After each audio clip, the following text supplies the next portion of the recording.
Because what's going to happen, you're going to try doing things and along the way it's going to fail. Because it's never going to be straight to success. And most guys, what happens, they stop. They say, okay, it's too hard, I can't do it. They drop their standards, then they meet another girl, say, okay, you know what, she's good enough. You know, I don't need to go for that one. So slowly they drop the standards. Standard dropping is the first thing. And then what they end up in a relationship, in a family that they didn't want because they didn't know this. So this is really, really important. So all the things that we work with, I wanted to think about these six things. The first thing, let's say you want to get a girlfriend that she looks like a model, she speaks your language, she is from where you want, she has a personality you want, and you want to make a good relationship with her. The first thing that we have been talking about for the past few days is your skills. Okay, now what are these skills? You remember we talked about the layers. We got on top, on the surface, we got text, we got conversation. What else we got? We got all the body language, understanding body language. We got like socializing, anything with any surface level skills. This is on the top, right? This is the thing. When I say skills, I'm talking about this thing. Does it make sense? You know which one I'm talking about? Yes. The next thing is the mentality. The mentality. And when I want to work with guys, I ask them, I talk to them. I do like this assessment to see what is the mentality like. So talk to me. What do you think about women? What do you think about life? What do you think about everything? What do you think about your surrounding? Some people, without knowing, they have positive mind. They don't know it. The guy just knows he's gonna do it. Some people just have negative mind. They don't even know that they're negative. And when I talk to someone, after like 5 minutes, I can tell if this guy is positive or if this guy is negative. So as I go through this, I wanted to, let's say later when I'm not here, when you're doing stuff and you see, okay, something is not working, you gotta question these layers. See, she's not running back to a text. That could be a texting problem. Or you're going out with her, but you feel insecure. You feel like, okay, I may lose a guy. It might be your mindset, maybe your mentality problem. Could be any of this. The next thing is the level of your motivation. Dude, without motivation, you get nothing. Because sometimes you see guys, the guy just says, man, I meet the guy, he says he wants to do stuff. And I look at the guy, he's just like a potato. He just can't move because he's not motivated. Now, it could be because they don't have reference for success. They don't believe it's going to happen for them. A lot of new guys, they're like late 30s. They never had a chance to do it. They worked really hard. They did what they thought is the right thing to do. Like they went to school, they got a job, they bought a house, they got into a relationship, then they got divorced, they lost everything. Now they want to get back in the game, but they don't have motivation.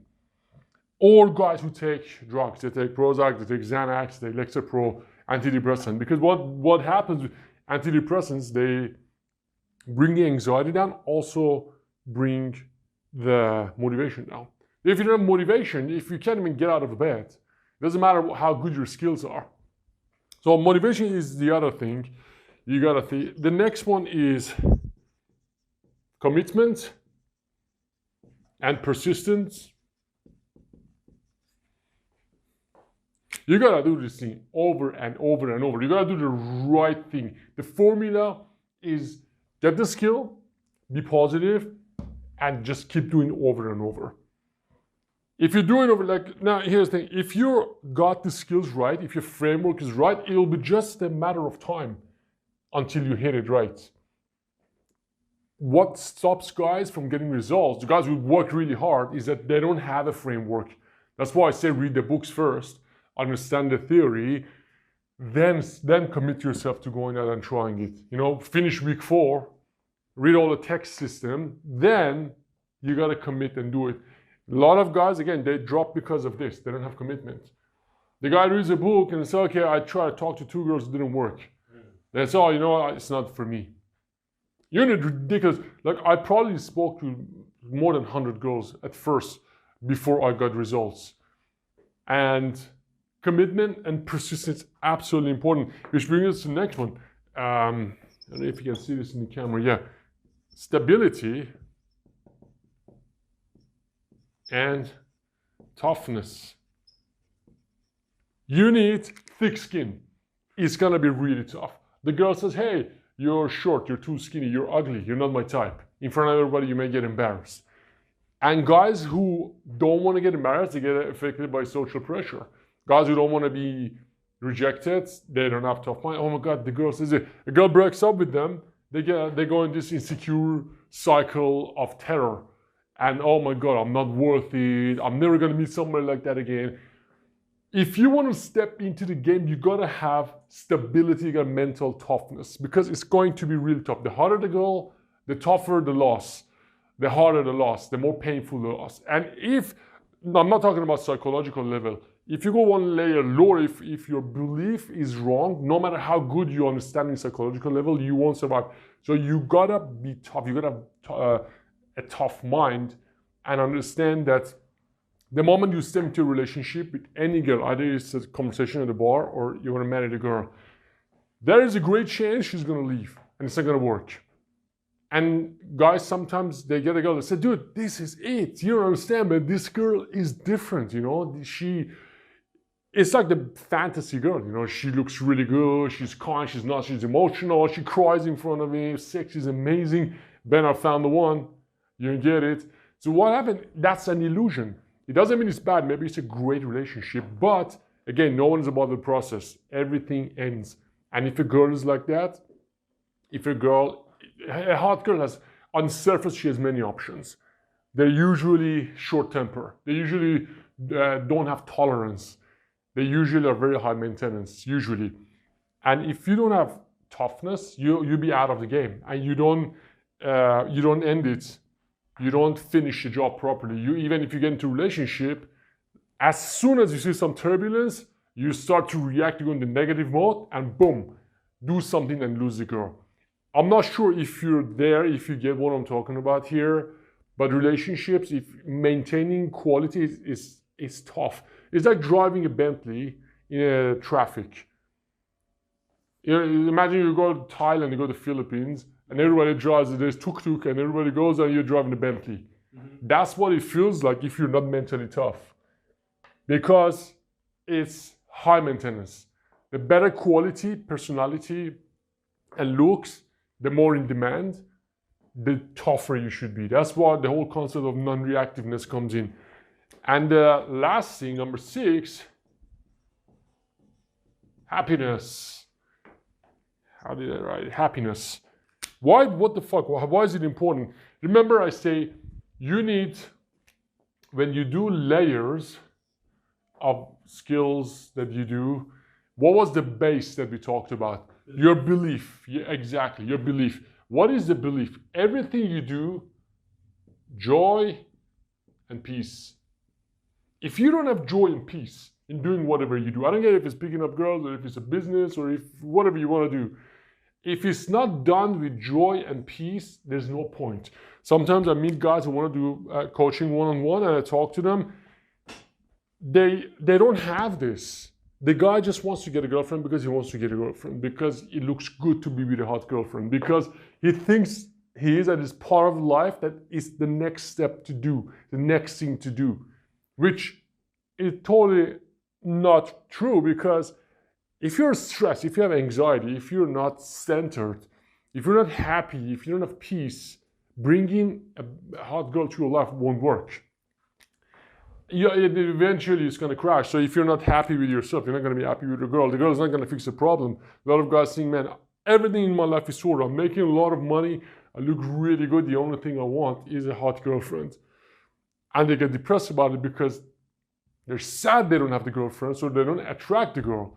Because you can't attract the girl, that quality, when you're sad. And that's where you gotta, this is like a snowball. The more happy you are, the more you attract. The more lonely you are, the more you push them away if you react to your sadness. Make sense? Yes. So think about it this way. Right now, for example, you still have a lot of skills to learn. Texting, approaching, conversing, vibing, understanding the different social dynamics. When you learn all of that stuff, then you gotta check your mentality. Fuck, it's been 6 months I've been studying theory. Am I in the right direction? Then self-doubt comes. Oh, should I not be getting results by now? What should I do? Then you gotta make sure you're stable here. Then you gotta check your motivation every fucking day. You gotta like it, man. You gotta like it. Like every time I wake up, like weekends, I wake up 6 o'clock. Right now it's cold, man. I can't wait to get out and work the stuff that I want to do. It's been like this for years because I love it. You know, it's not something that hey, you know, oh, fuck, man, I gotta do work. If it's an obligation, you're gonna lose motivation. That's why people keep changing jobs. That's why people they don't finish things because they don't like it. The guy doesn't like interacting with women. He just wants to get laid or get a hot girlfriend, but they don't enjoy the process. So what happens? They're gonna avoid it. Eventually, I go out next weekend. You know, I just smoke joint and watch porn. Motivation is absolutely key, and you gotta love what you do. If you're a kind of guy that's why introverts have a harder time, because for an introvert, if you don't like socializing, if it's a drain to socialize, then it's very difficult to do this. It's very difficult to constantly be in a good mood and talk to people. Because for them, talking to people drains all the energy. Then you gotta push it. You gotta be mentally tough.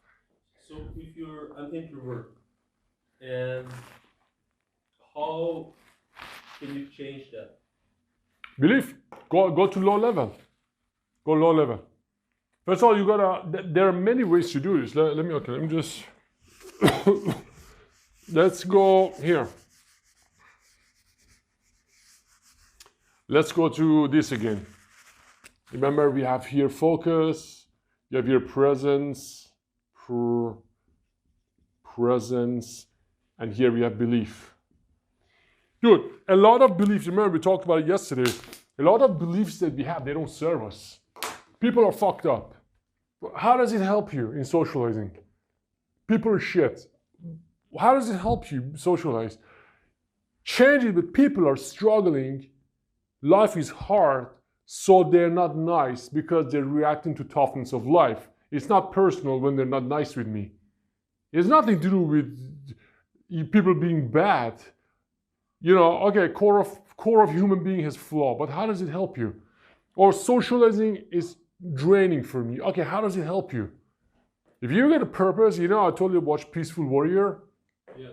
So you gotta find love in what you do. Socializing, it needs a lot of love. It's not something that you can just go and work, okay, I'm just gonna do it.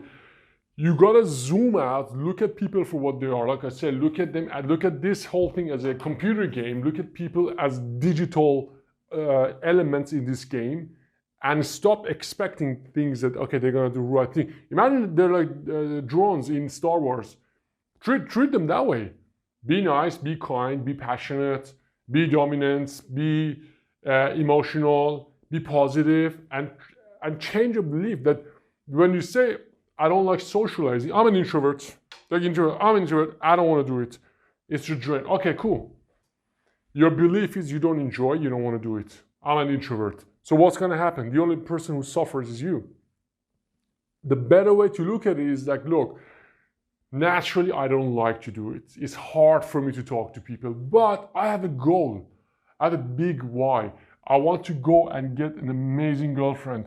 And to do that, I have to go through this. So I'm going to just change it. I'm going to train my mind. I'm going to train myself. Man, people do some crazy shit. You change your body at the gym, big difference. That's not how naturally you were. You were naturally overweight. Now you got six packs. You know? Yeah, it started with training the mind. Everything starts there. Everything starts there. You got to go all the time and go to lower level. You fix lower level, upper level automatically works. But most people, they don't even think about lower level. They say, okay, you have to just go and learn this skill, learn this pickup line. That's why they become like pickup Frankenstein, man. The guy starts to talk to you, he doesn't know why he says certain things. He doesn't understand, like his belief is wrong. He doesn't understand why this is structured this way, why you should talk this way. But you're talking this way because people respond to this kind of behavior. So why do they respond to this kind of behavior? Because people are tired. People are skeptical. People had a hard time. So how can you deal with that? You're going to be larger than them. You're going to understand instead of reacting to them. Oh, why are you acting such a bitch? What's wrong with you?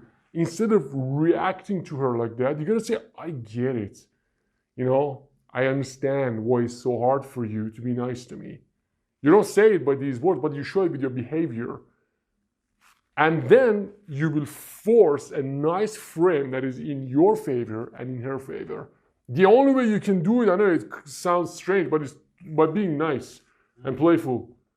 Being nice and playful, like sometimes the girl is so beaten and so skeptical, she doesn't believe that there could actually be something good out there for her. So they block themselves and they complain all men are assholes, all women are bitches. Because they go in the reactive mode with the negative society and do that. The only way is zoom out.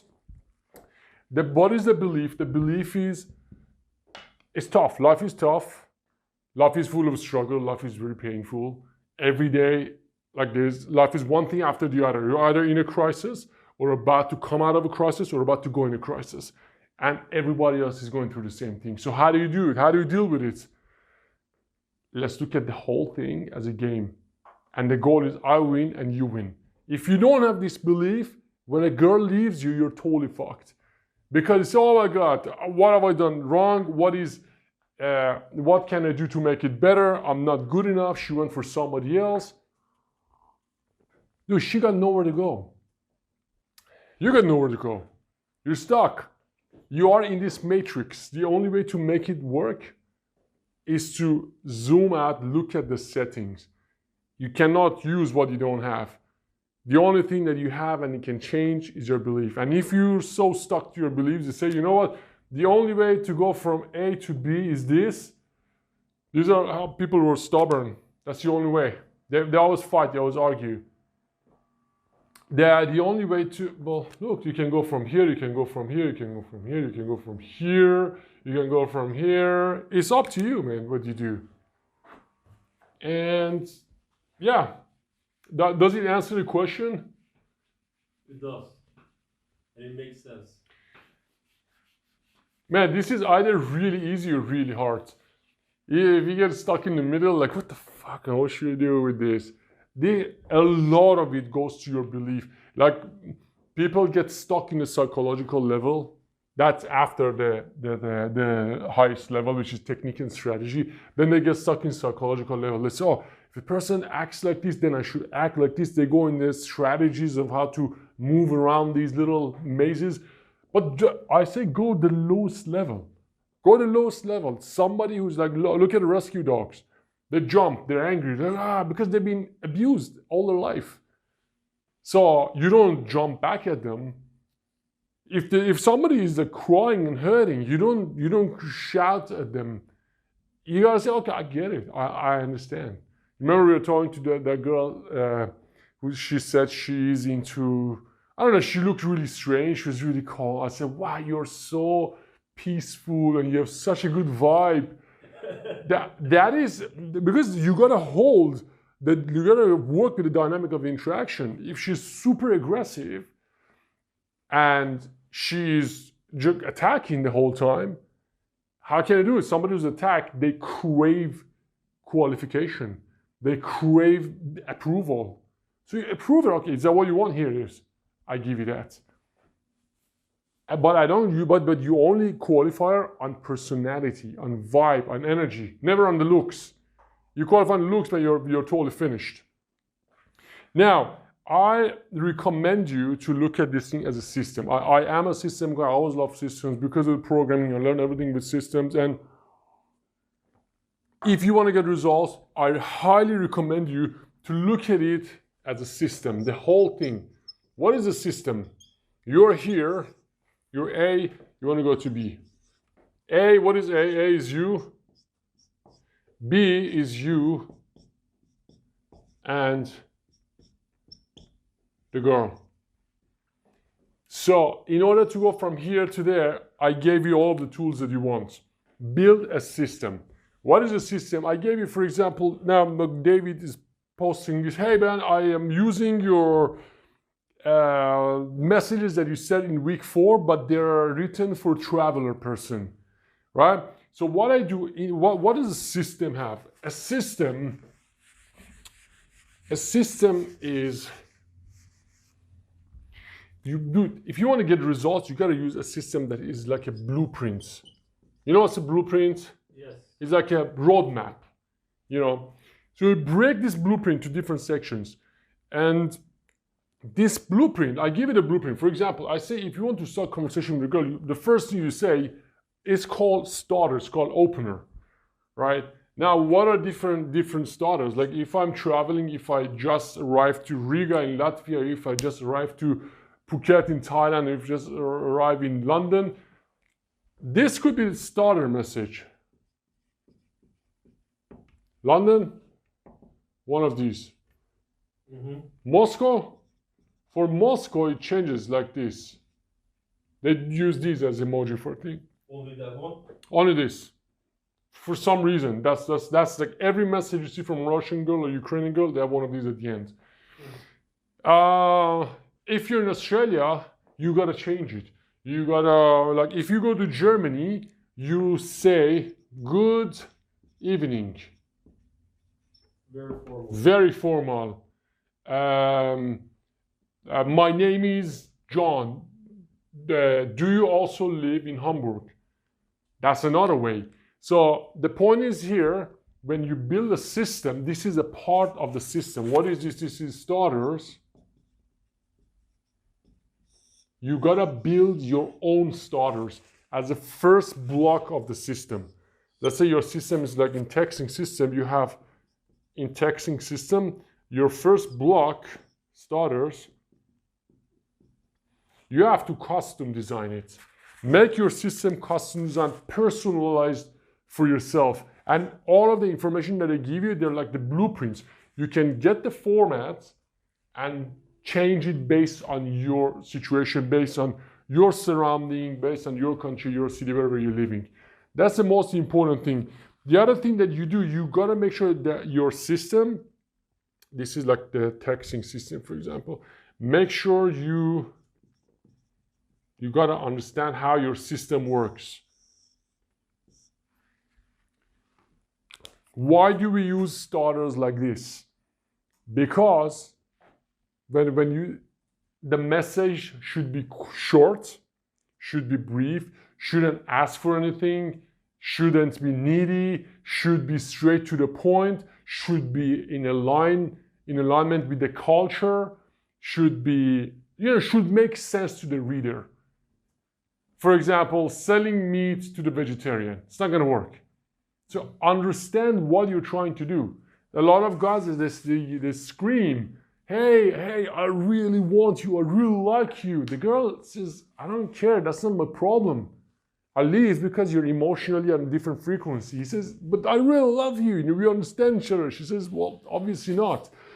So understand the system, the structure of the system and the blueprint. Why is it designed this way? When you understand the system, then you can build your own blocks. And over here, the other thing is your system, it has to have a structure. When I say go to a cafe and talk to girls, it's not, hey, okay, let's go talk to girls and see what happens. It's not that there is a structure. Interaction has a structure. In interaction, before you go in, first you got to fix this. First you got to meditate on it a little, get the noise out. Remember, you're in the game, you're in a Star Wars game, they're the droids.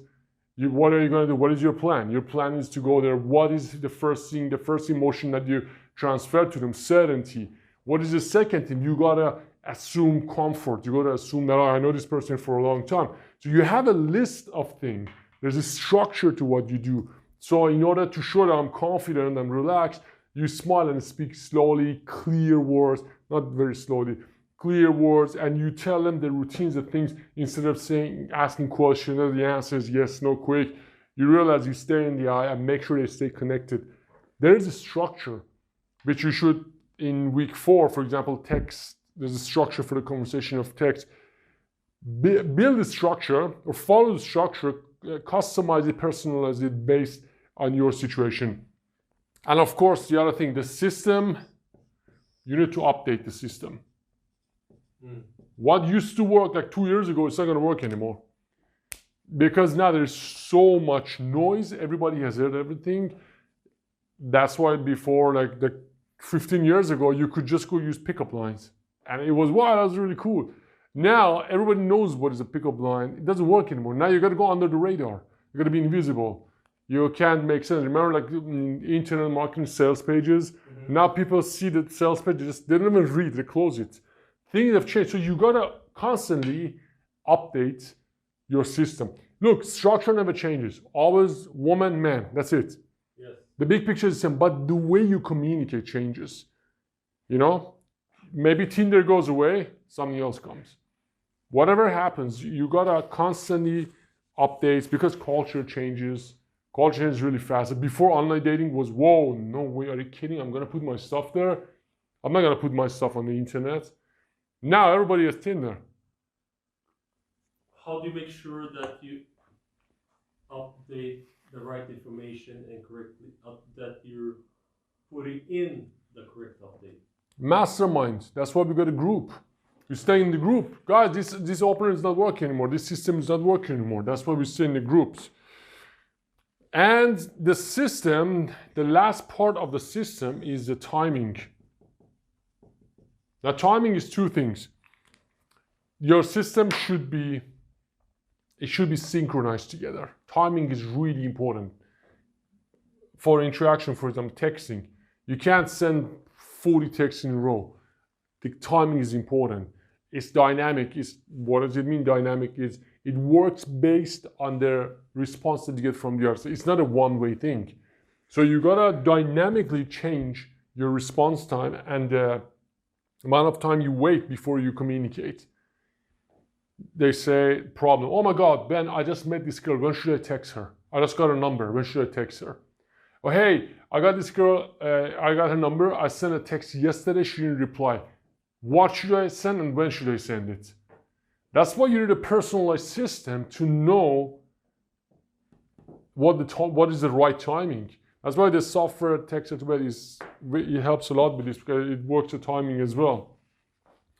So this is the thing. This is like, again, when you want to work on yourself, when you want to work on anything, you got to work. The same thing with your sales calls. If you want to make sales, the system is the same. Understand why you use those, then change it so it's not casual. Like, for example, hey, you're on a sales call. You say, okay, what results do you want to get, and what is stopping you from getting those results? Custom design that sentence based on the person you're talking to. Or what is the structure of your sales call? Maybe you can move a few things around. Personalize it based on what makes sense to you. Because a lot of things like Jordan Belfort says, Sam Allen says in their script, if I tell them to people who want to buy my stuff, they're like, dude, I've heard that a million times. So I custom design it, make it very personal. That's why there are different school of thought. Some people say, hey, you gotta be very personal with your customers. Some people like Dan Locke says, oh, make authority and don't even talk to them. They shouldn't be able to get you. There are other people who are way more successful than Dan Locke. They say, dude, be available. Talk to them one-on-one. So they build trust. They know you're real. So there's different things. They're both right. You got to see what is right for you. Make sense? Yes. Systems are really cool, man. Now, next, maybe I do a different video for that. Let me see how much time we have. We got 3 minutes. I'll see it quickly. We got 3 minutes, huh? Oh, they do it because it's weekend. Yes. Nobody here in the office. So, very quickly, dude. Ugly, short guy versus pretty tall guy. Is this the game? No, this is the reality. Okay. They experience totally different reality. Ugly guys almost never get approached. It's very unforgiving when they approach the girl. The girl is like, nah, just dismissive. Like I sometimes I sit with girls and we're talking and I say, what about that guy? They're like, bleh. They do that. You saw the girl in the video. Oh, no short guy, no short guy. Oh, no Asian guy. Oh, no Indian guy. Look, this is not a feel-good video. If you want to watch feel-good video, you can watch cat videos on Instagram and YouTube. This is real. The real. If you're a pretty dude, you experience a lot better results. Go to the beach, show your six packs, have a good vibe, good energy. Yeah, this guy is cool. He looks good. You get much better results. You get your foot at the door. You can't close the deal only with looks. Your looks are not going to save the day, but you get it much easier. Much, much easier if you're a good-looking guy. And what happens, okay, what if you're ugly and short and Asian or any of those things? You got to be better at game. The only thing you can bet on is your vibe, the abilities to vibe, and your energy, plus your social skills. But it's really unfair. Like, look, seriously, I don't want to be offensive, but if the girl is ugly and she looks like Shrek, and nobody's gonna go to her. And who goes to her? Only guys go to her who cannot get anything else. Looks do matter. Can you make it easier? Yeah, if your skills are better, you can get results still. Again, the difference is huge. A pretty boy, tall pretty boy, gets it much easier. No, people are forgiving, man. We're like, I know guys, we put up with a lot of shit with hot girls. It's okay, especially if you're younger than you're not experienced. If a girl is really hot, you put up with a lot of shit. She makes so many mistakes, you still go with it. Until you get experience and realize, oh fuck man, I don't want her to do this, so she's not gonna get away with it. But looks, automatic. Man, I got short students and tall students. We just go out first time, we just walk. The tall, good-looking guy gets a lot of smiles. The short, ugly one, they don't even see him. That's why they gotta be much better at game. You gotta see what are the objections. The objections are, I don't know this guy, and I need to know him for a long time. I'm not that kind of girl. I don't sleep with him on the first day, so fuck him. Let's talk to him. So what do a lot of guys do? Push, push, push, push. Start hitting on her. Good things, good thing. Just reverse it. Turn the table. Look, all my life, I'm almost 40 now. All my life, I've been waiting and waiting. I went on dates. I was the appropriate guy. And I make sure I took my time to know somebody. And then slowly got closer. Then after like 5 days, we went home together. Then after 7 days, we had sex. And slowly. Look, I'm almost 40 and I'm still single. What if my grandma was wrong? What if I was listening to wrong people? Because right now, I have a good feeling about you, but it's not in my culture to take things fast. And I don't even think if I can take things fast with you, because I don't know you. And I cannot trust you and I don't know you. What if I'm wrong? We probably never see each other again anyways. But what if I should totally change the way that I see women and interactions? Because hey, I'm going to be 41 next year. If I still don't have a wife and if I don't have a family, what's going to happen to me? I'm going to be 1 year older, still living with my old beliefs that got me nowhere, only attracted wrong women. I don't even know. But hey, anyways, I think you got a good vibe. I wish I was thinking differently about things. Boom. That's a list of qualifiers right there. And you say it in a situation that she's on the fence. She doesn't know. There's some trust issue. She thinks, I really like this guy. He's really cool. But I'm not that kind of girl.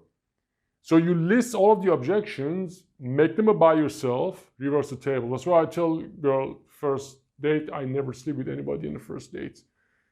Whatever she wants to say, I cut her. I say, don't even talk about it. It's just not in my blood. You're really cool. I like you. I think you're attractive, but it's not going to happen. Like I push it so much, you start to laugh. Say, what? Are you making fun of me? You think you can do it? There's no way.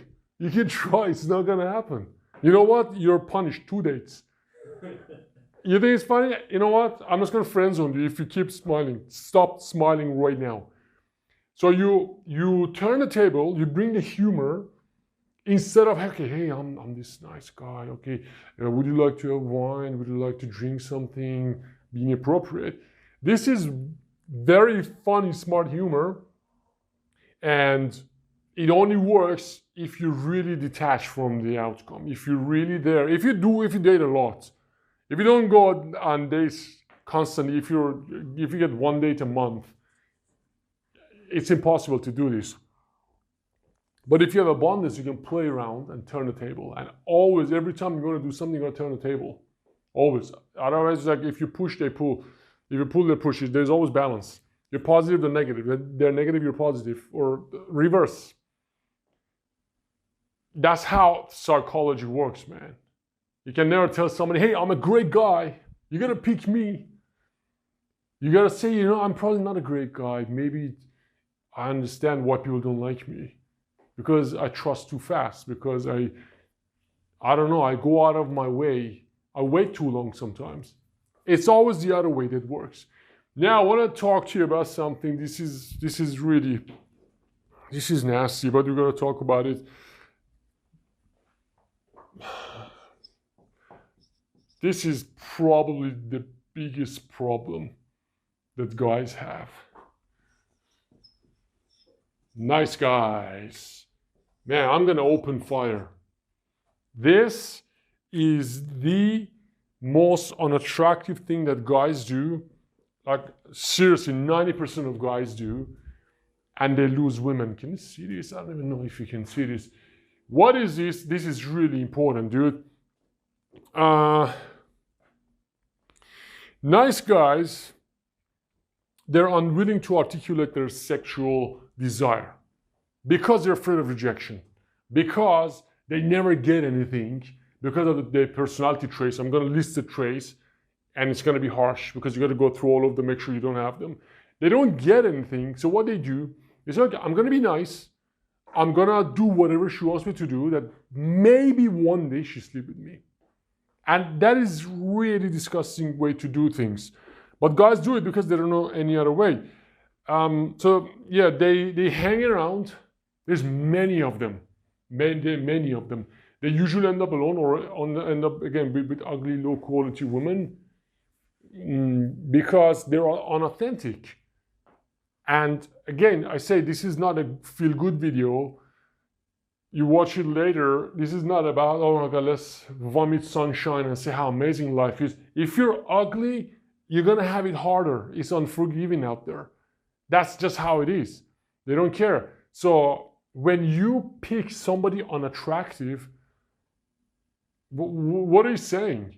You're saying, okay, that's my level.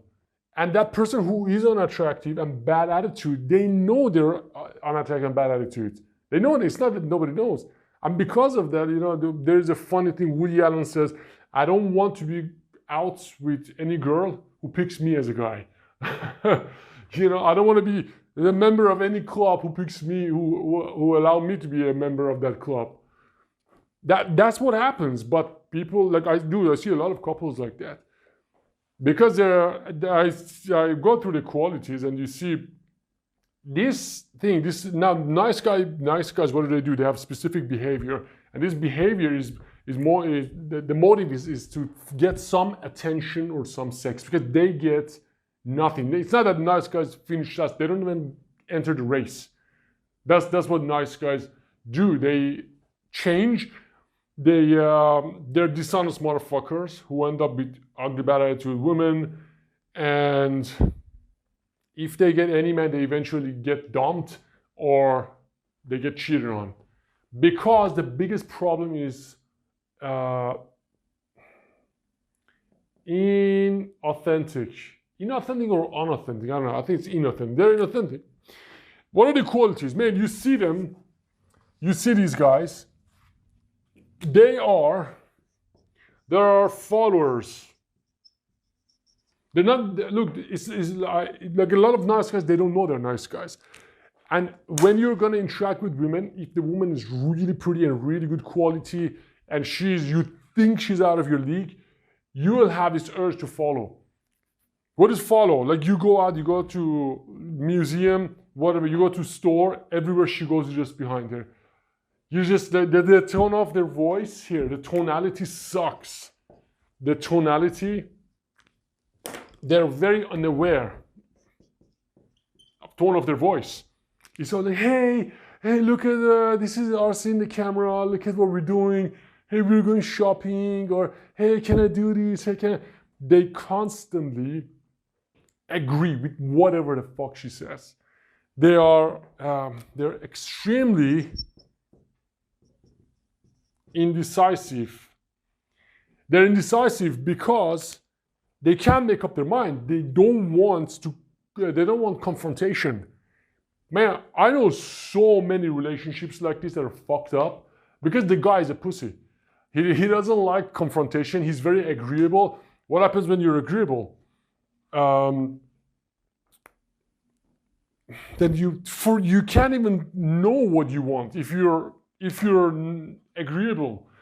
Like they don't even allow themselves to want what they want because they're like, hey, where do you want to go?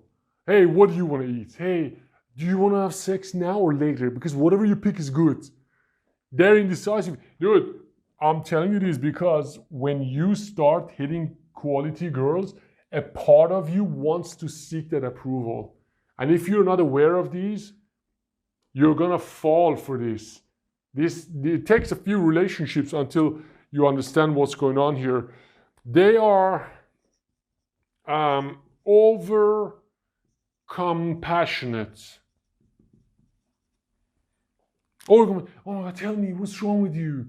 Are you okay? Is there anything I can do? Every fucking day until they get annoying, until they push that ugly woman to somebody else. That's, look, there's a place and time to be compassionate.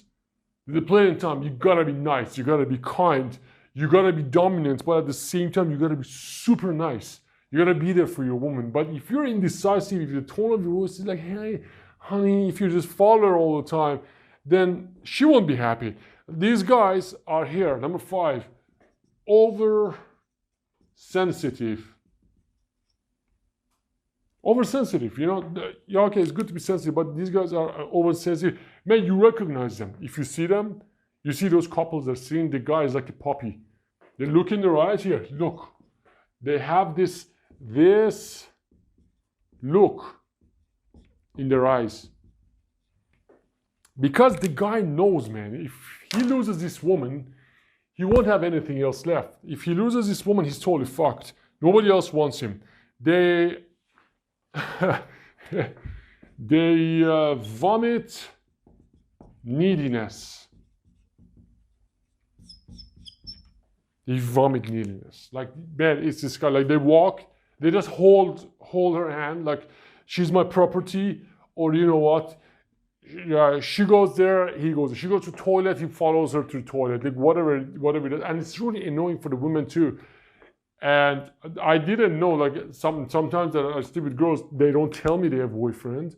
Usually the boyfriend is like this. When she tells me later that, yeah, I have a boyfriend, all of these qualities. She says, yeah, oh, he's annoying me. I said, why? Oh, he's everywhere. I come home, he's there. I want to go to bed, he's there. I want to go to work, he's there. I want to take a shower, he's there. I want to go holidays, he's there. He's always fucking there. They're always there in the picture. Why are they together? Well, dude, there are ways in relationships. You gotta give space. You know, but women are there because they use that guy. They use that guy. It's like a destructive codependency, the worst type, because they abuse him.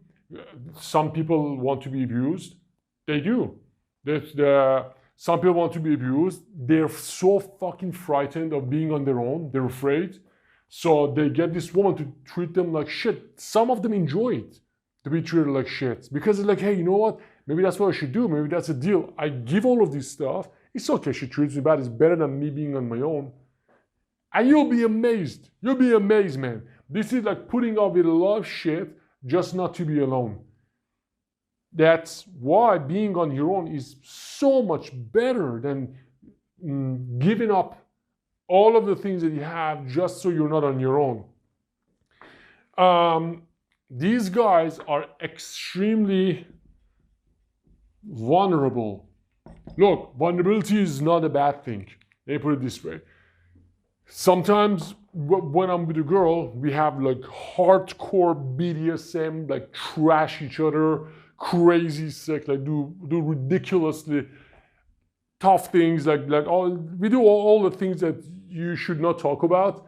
Then after sex is finished, then give her a massage, talk, and then you show some soft side. You know what? I gotta tell you something. I feel a little insecure about my legs because my legs are really skinny.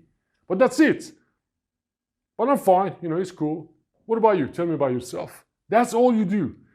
But these pussy guys, nice guys, it's all about how, they're vulnerable the whole time. They gotta be careful. It's always about something missing, something that is hurting them. So they're over vulnerable and they use it to get attention. We're number 8. Do we have more room? Yeah, there's more room to write here.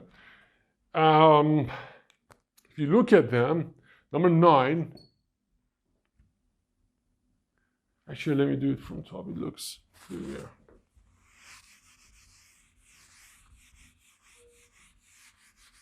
Is it your phone or is it the sound the camera? It's my phone. Okay.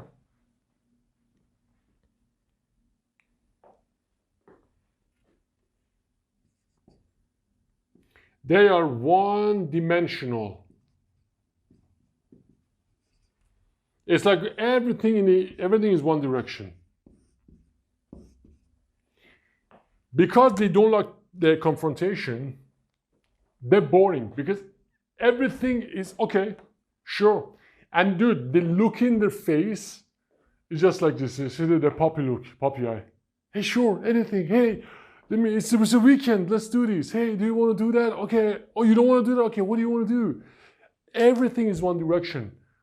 And they're fully agreeable. That's why they get dumped, or even the ugliest women cheat on them, because they don't have the masculinity that they need. They're always this like weak, needy, approval seeking. Always, whatever you do, I'm here. I just wanted to know, it's not that I like you, I need you. You're a part of my life. Right? Okay, without you, I don't have any meaning. And yeah, it's not cool. Now, the reason I'm really against this, they do it because, like I said, first of all, this is unauthentic. They want to exchange. They give everything they have just not to be alone, just to get some attention, maybe just to get some sex. I mean, they married a lot of married couples like this. It's not that this is like this alien, rare species. Most guys are like this. Most guys are pussy guys, right? I don't say be bad. I don't say treat women badly. I say be super kind. Be super kind. Like when I say BDSM, like hardcore sex, there is this ODU. Google this. Old Dominion University. They do a research. Half of the women, they have the fantasy of being forced to surrender. Like they have rape fantasies. Half of women. Just Google this, ODC. Old Dominion University. I didn't think it's this much. I didn't think like this is a thing. And I found it out when I was interacting with different women. Like one day, this woman, like I was always super soft and nice. Dude, she put my hand on her throat. I didn't know what she wants to do. I thought, okay, well, it's nice. Then she did this. She started like to choke herself with my hand. I said, what the fuck is she doing? And as I choked her, she started to moan.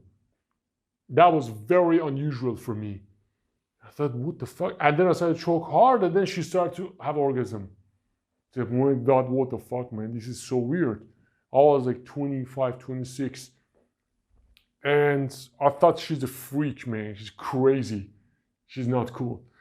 Anyways, that happened. Then I realized the harder I choke, the harder she orgasms. I said, fuck man, this is crazy.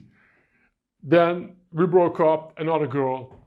Then I went to bed with this girl, and I said, okay, let me see. We took her clothes off, we're in the bed, kissing. I thought, okay, let me try. I very, very gently, I put my hand here, and I choked a little, and I said, she's making the same sounds. I'm like, motherfucker. She wants that. This is exactly what happened the last time I had Dude. sex. Yeah. And that was the first time for me. And she took my hand exactly as you described. Dude, it's mad. It's mad. And I just tell you something. Since that door opened, I talk to them. And now, pretty much every girl that I go with, some of them, they don't tell me they have boyfriend until after sex. They have, like, it's very rare I meet a girl that doesn't have fantasies. There are girls showing up at my place with handcuffs, like hardcore real handcuff. They show up with whip. Oh, they have 50 Shades of Grey. Why is this? It's because they're dating fucking nice guys. And fucking nice guys, they cannot fulfill their desire. They're pussy because they're afraid to do things they should do. Now I talk to girls. Now I go on a date. I've been sitting with a girl. I say, hey, what do you think about BDSM? I just say it. And first they get shy a little. Then after I say, well, actually very curious. Then I realize she's a hardcore BDSM girl. And again, this doesn't mean treat women badly. I mean, be extra nice, dude. Like, this is the spectrum. I said you got Hitler here, you got Mother Teresa here. You just, like, you can be anywhere here, from here to here. You can be anywhere here. You can be here, you can be here, you can be here, you can be here. And if this is like super dominant, and this is like super nice, be as dominant as she wants you to be, which is usually women, they want you to be really dominant. Even if they don't say it, they will say it when they trust you. Make sure she's comfortable. Allow her to open up. There's a way to allow her to, okay, like she took my hand and put here. The other one, I said, look, if you have any fantasy, what are your fetishes? What do you want? First they get shy, they don't say. Then there's a link, like 279 sexual fetishes. You send them the link, hey, pick. Then they go through, they usually all of them pick BDSM. And look, like I say, after really good hardcore sex, go out, spoil her, take her to a fancy restaurant, I don't know, give her the best massage you can, talk to her, play those songs that I gave you, play I Can Show You the World, play like tantra stuff, give her massage. But it's your job to see if she likes this or not. It's your job to see. Most women do. Make sure always she's comfortable. Make sure she always is for it. Never, ever force it. To make your way there. But if you manage to get there, she will love you forever. And that's why that's why I don't like about the nice guy thing. They do what they think woman wants. They don't do what they want to do. They do what they think, okay, this is the right thing to do. And their whole personality is shaped around pleasing that woman. That's, one more time, I want to tell you this. I want to tell you about being agreeable. Man, being agreeable, like not confronting, that's massive, dude. Like massive. If you want to learn this even surface level skills in game, like texting, if you see, I say about complying, if your compliance, if she's not compliance,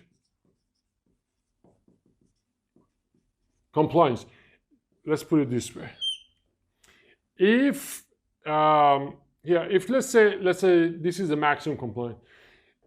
If this is like 100 and this is 0, if her level of compliance with you is 50, okay, your level of, there's no other color, your level should be like here, should be 30.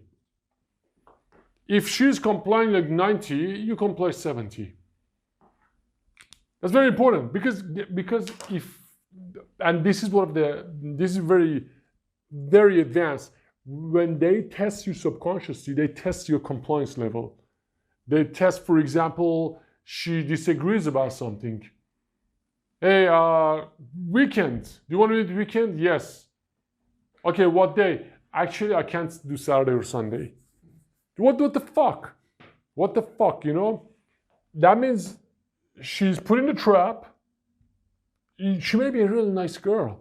She doesn't know what she's doing. She just wants to say, okay, are you chasing like a nice guy follower? Oh, okay, it's okay if you can. So when can you? You only comply, and this is very dynamic, that you comply with a girl that you know she is decent, she's genuine, she actually is really busy. She can't do it right now, but she wants to do it later, but something came up. Because those things happen sometimes. If that happens, if you know that she's a decent person, make your compliance 100%. But if she's not complying, she's always playing, she just, some people are just so broken that they just want to play. Like the girl that told me, like, Ben, I just enjoy rejecting guys. The sweetness of the rejecting guy is 10 times better than any orgasm I ever had. Why do you want to be around that girl? Why do you want to comply with that girl?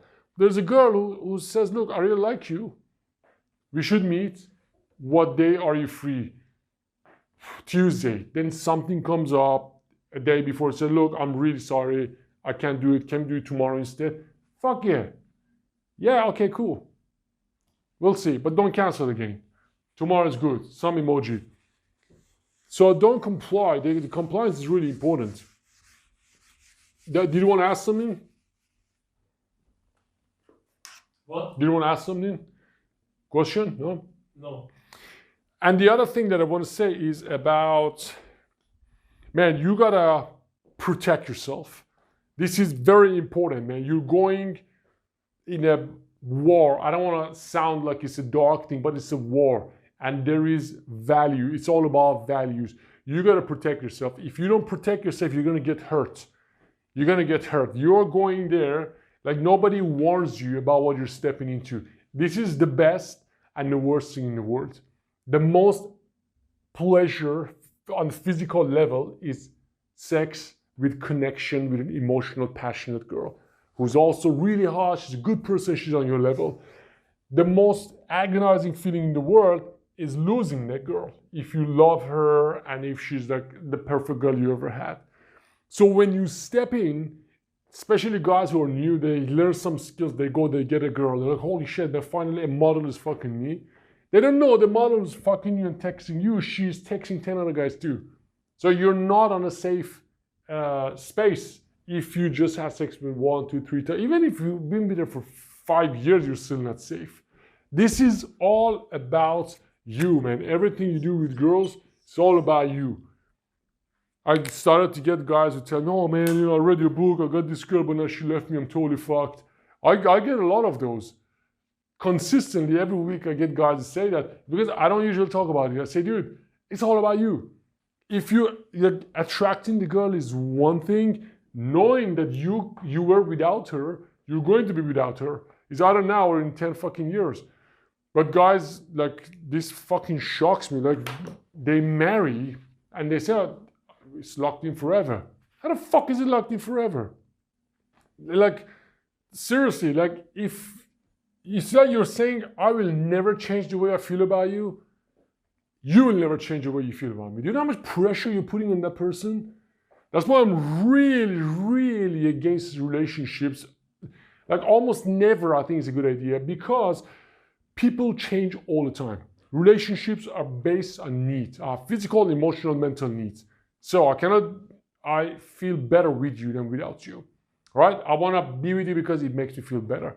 Okay, great. Go in, get into a relationship, but you don't put yourself in the sand that this is it. I mean, I'm safe.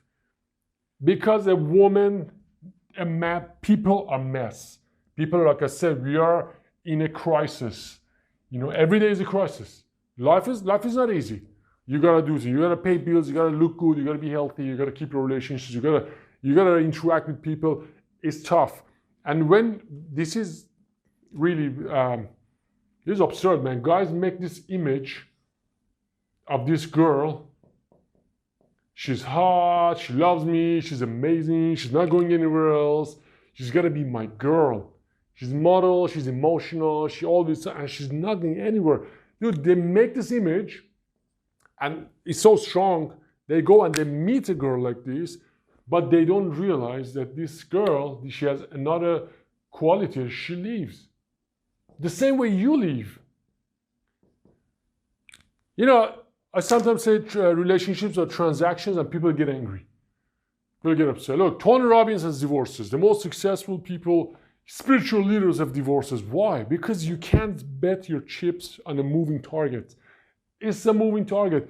So I wanted to see relationships for what they are.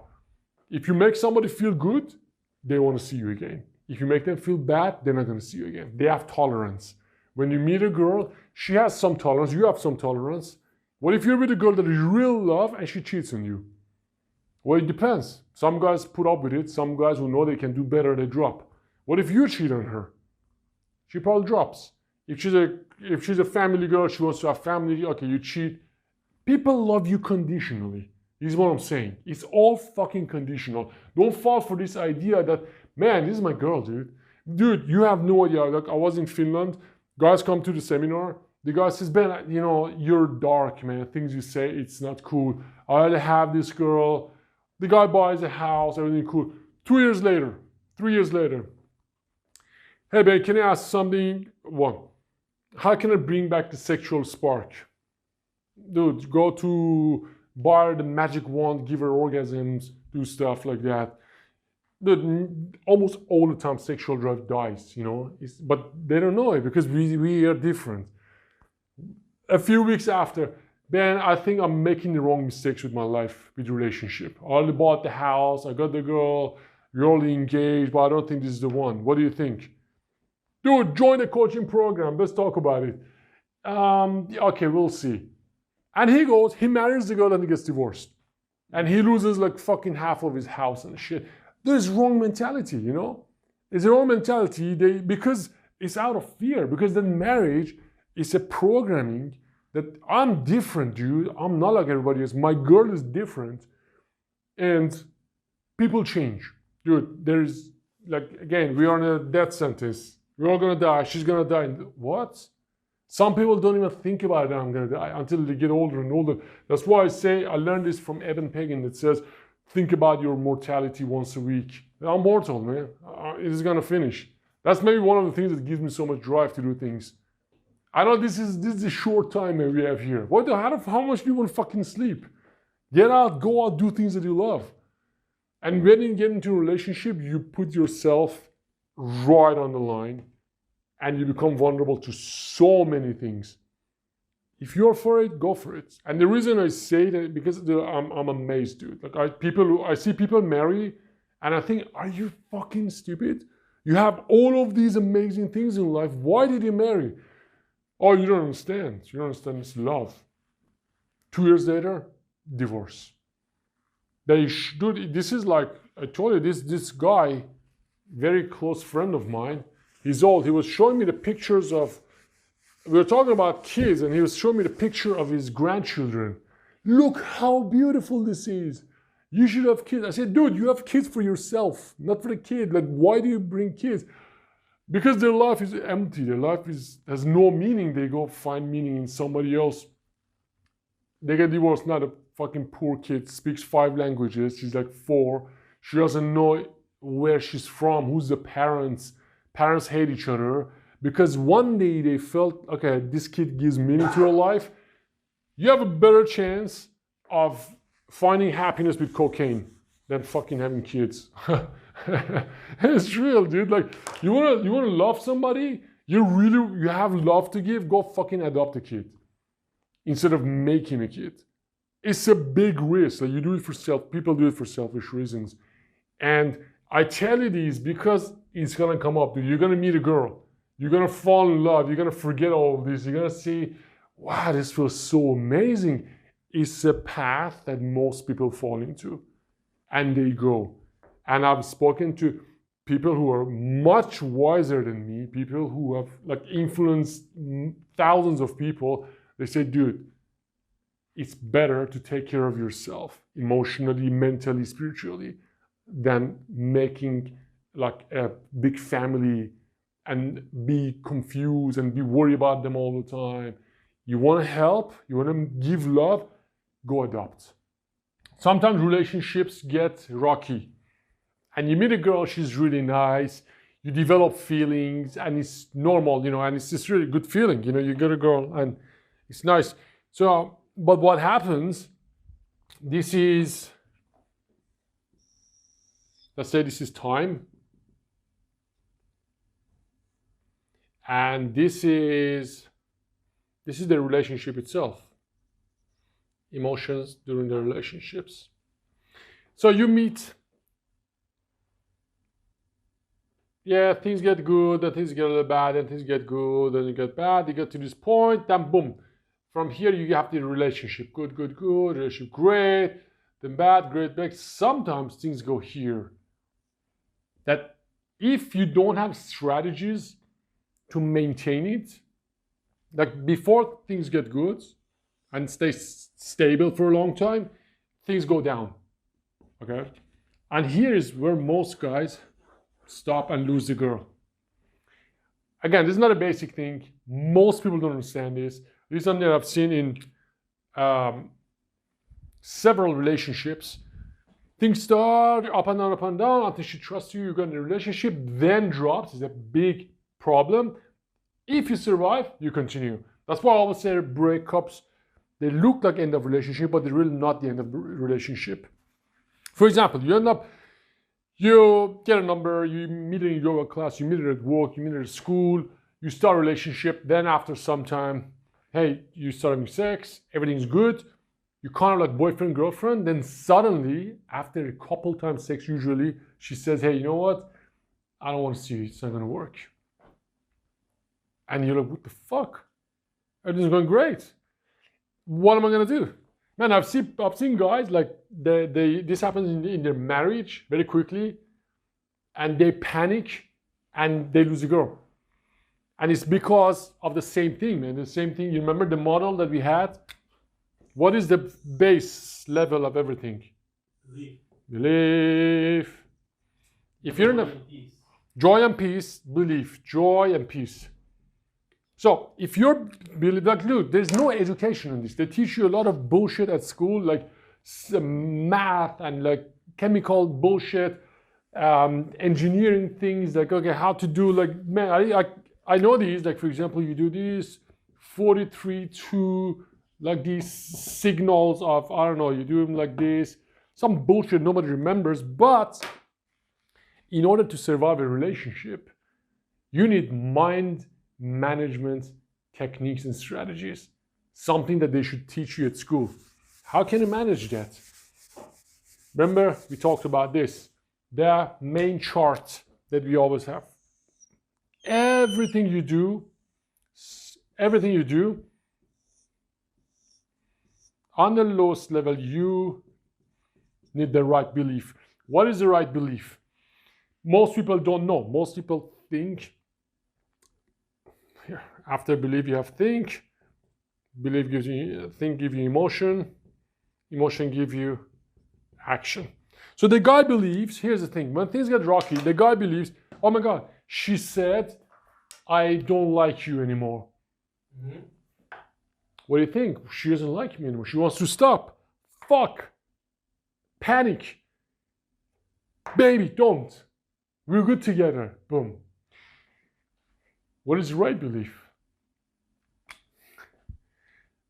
Nothing she says means anything. You said, Ben, did you actually say that? Yes. Yes, I did. And this is not something that I make up. I can tell you more than 50 women. They say, well, Ben, I'm just a woman. I say something like that. It doesn't mean that. I'm like, what the fuck? And I learned this because I got to a point that I realized this, that nothing she says means anything. So I stopped reacting to what she says. Now I know when I give a woman a lot of orgasms and it's like amazing sex, and she becomes all of those things that she wants to, finally, she's gonna have to test me to see if I'm that guy. What is the best test to see if a man is really man? A fucking breakup. Because if I cannot survive a breakup, how the fuck am I gonna survive the tough times in the relationship future? What if you have a fucking retarded kid? How are we gonna do that? So they test you through breakup. Well, how are we gonna survive financial problems? How are we gonna survive if something bad happens? She wants to see you're strong. So rule number one, nothing she says means anything. And I'm sorry that this has to be one of the beliefs, but it's gonna protect you in a relationship. Hey, it's over. That's why there's this all X back things, because it works. I don't want to ever see you again. 2 days later, hey, can we talk about it?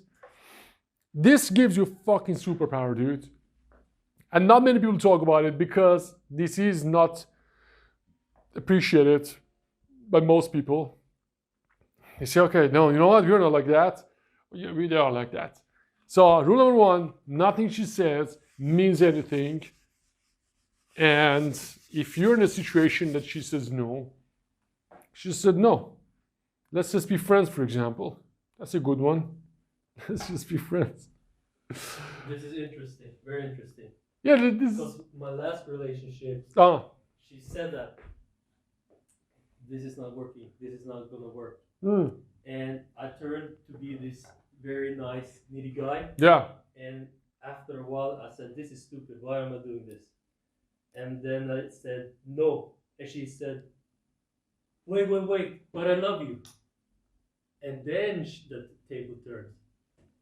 Dude, there's always balance. If you're needy, she's gonna leave. If you're okay, I'm okay anyways, she's gonna be okay anyways. She's gonna bring turbulence to the relationship. You gotta be able to manage it. And the only way you can manage it is to be okay without her. If she's there, fucking ace, man. I like it that you're there. If you're not there, even better, because now I can have 2 girls. You know, it's a thing, it's a mindset, it's a really goes low, man, it's belief. Now, another thing, when she breaks up with you, a part of her really doesn't want to be with you. A part of her really thinks, okay, I need a fucking break. This scares me, I'm getting too close to this guy. Or, yeah, this is not cool because, I don't know, I just don't feel safe. Dude, if this is for the case that everything is really good, suddenly she says, I don't want to do it, you don't know what's going on. Not when you not when you fight and have bad relationships anyway. Those things are better to break. But this is for when everything is nice and good and suddenly she does something like this. She may feel threatened, like, what the fuck, man? Like, I'm becoming too vulnerable in here. I don't know what to do. Maybe it's better to break up. The last one. I'm gonna take the last one. Huh? You want? No. That's why I say, man, it's always don't expect her to say or do the right thing.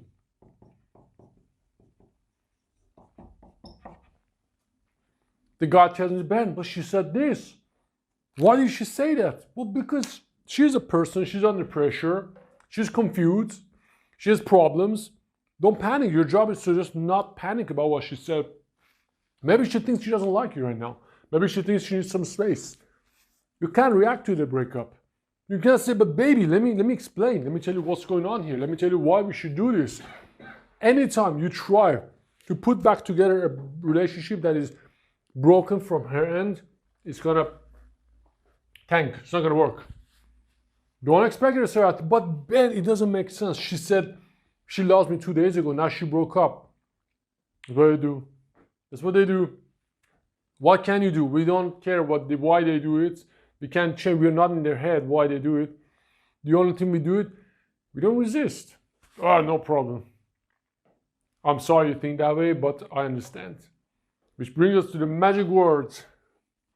Let her miss you. You gotta let her miss you.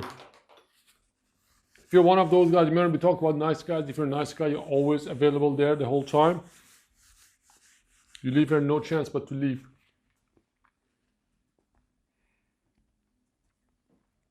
One more reason, number 3.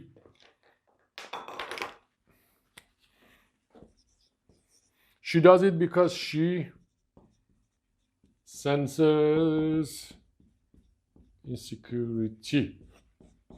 This is a big reason women leave. So, oh my God, I just slept with this guy and now he's suddenly so needy.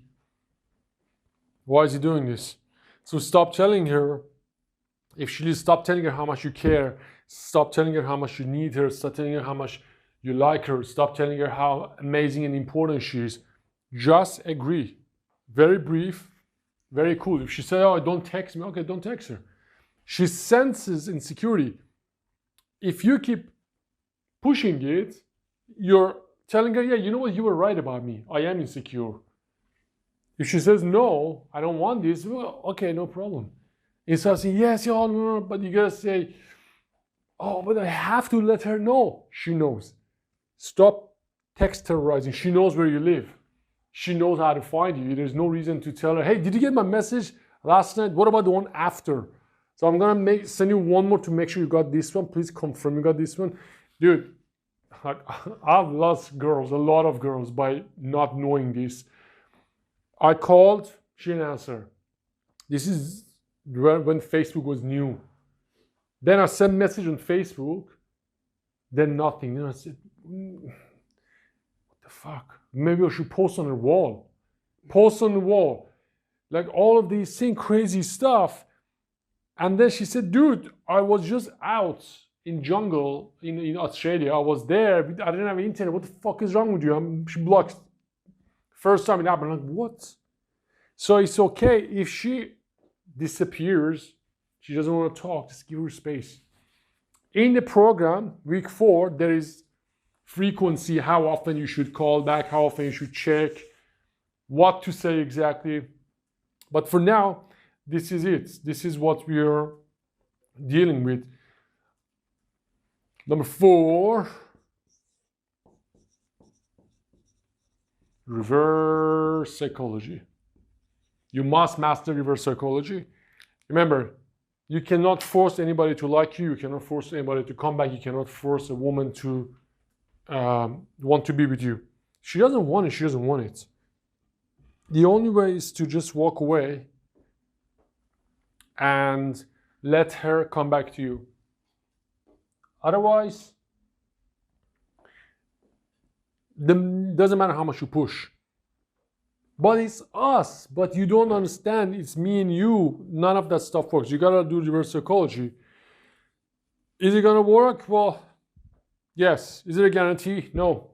You don't know. I don't know what happened in your relationship. I don't know what you did, but this is the best shot. This all starts, man, with the thing that people think I'm different and she's different. I always say nobody's above the process. Everybody's the same. People are the same. You're dealing with a woman, you're a man. Things could always go south, and there's a good chance they will. You gotta be prepared. You gotta enjoy it while it's there, and filter all of the negative emotions. If you want to cry, go cry it on your own. Don't bring it to a relationship. Don't complain. Don't beg. Don't ever ask her to come back when she says she doesn't want to come back. There, hey, I understand. No problem. I hope one day we can be friends again. In this situation, when things are low here, doing the right thing does not make sense, because you have to step over your emotions when you're interacting with her. This is a very big lesson. Even people who've been married for 30 years, they got all the money in the world, they got kids, they still struggle because it's counterproductive. You want to call her and say, hey, please come back home. Oh, it's us, it's a good thing. Yeah, this breaks hearts, man. I see this like breaks people. But sometimes you gotta let her be. This guy, man, it was really painful to see this guy. His girl sent a photo of her and a new guy like 2 days after the breakup. The guy come, dude, I'll pay you how much you want. I don't care. Just get her back to me. It doesn't work that way. He said, no, you gotta help me get her back. Then he showed me. She posted 2 photos with this new massive bodybuilder. Man, the guy was killing himself. Like, what the fuck, man? I can't take this. Man, how much coffee you put in here? This is really strong. Yeah. So you gotta, sometimes you gotta walk away. You gotta walk away. And it doesn't make sense, but you gotta walk away. And it just, like, a part of you wants to say, look, we can talk about it. We can't talk about it in these situations. Here, you know what's a feedback loop? What? Feedback loop. No. It's really cool. Let's say you have a negative thought.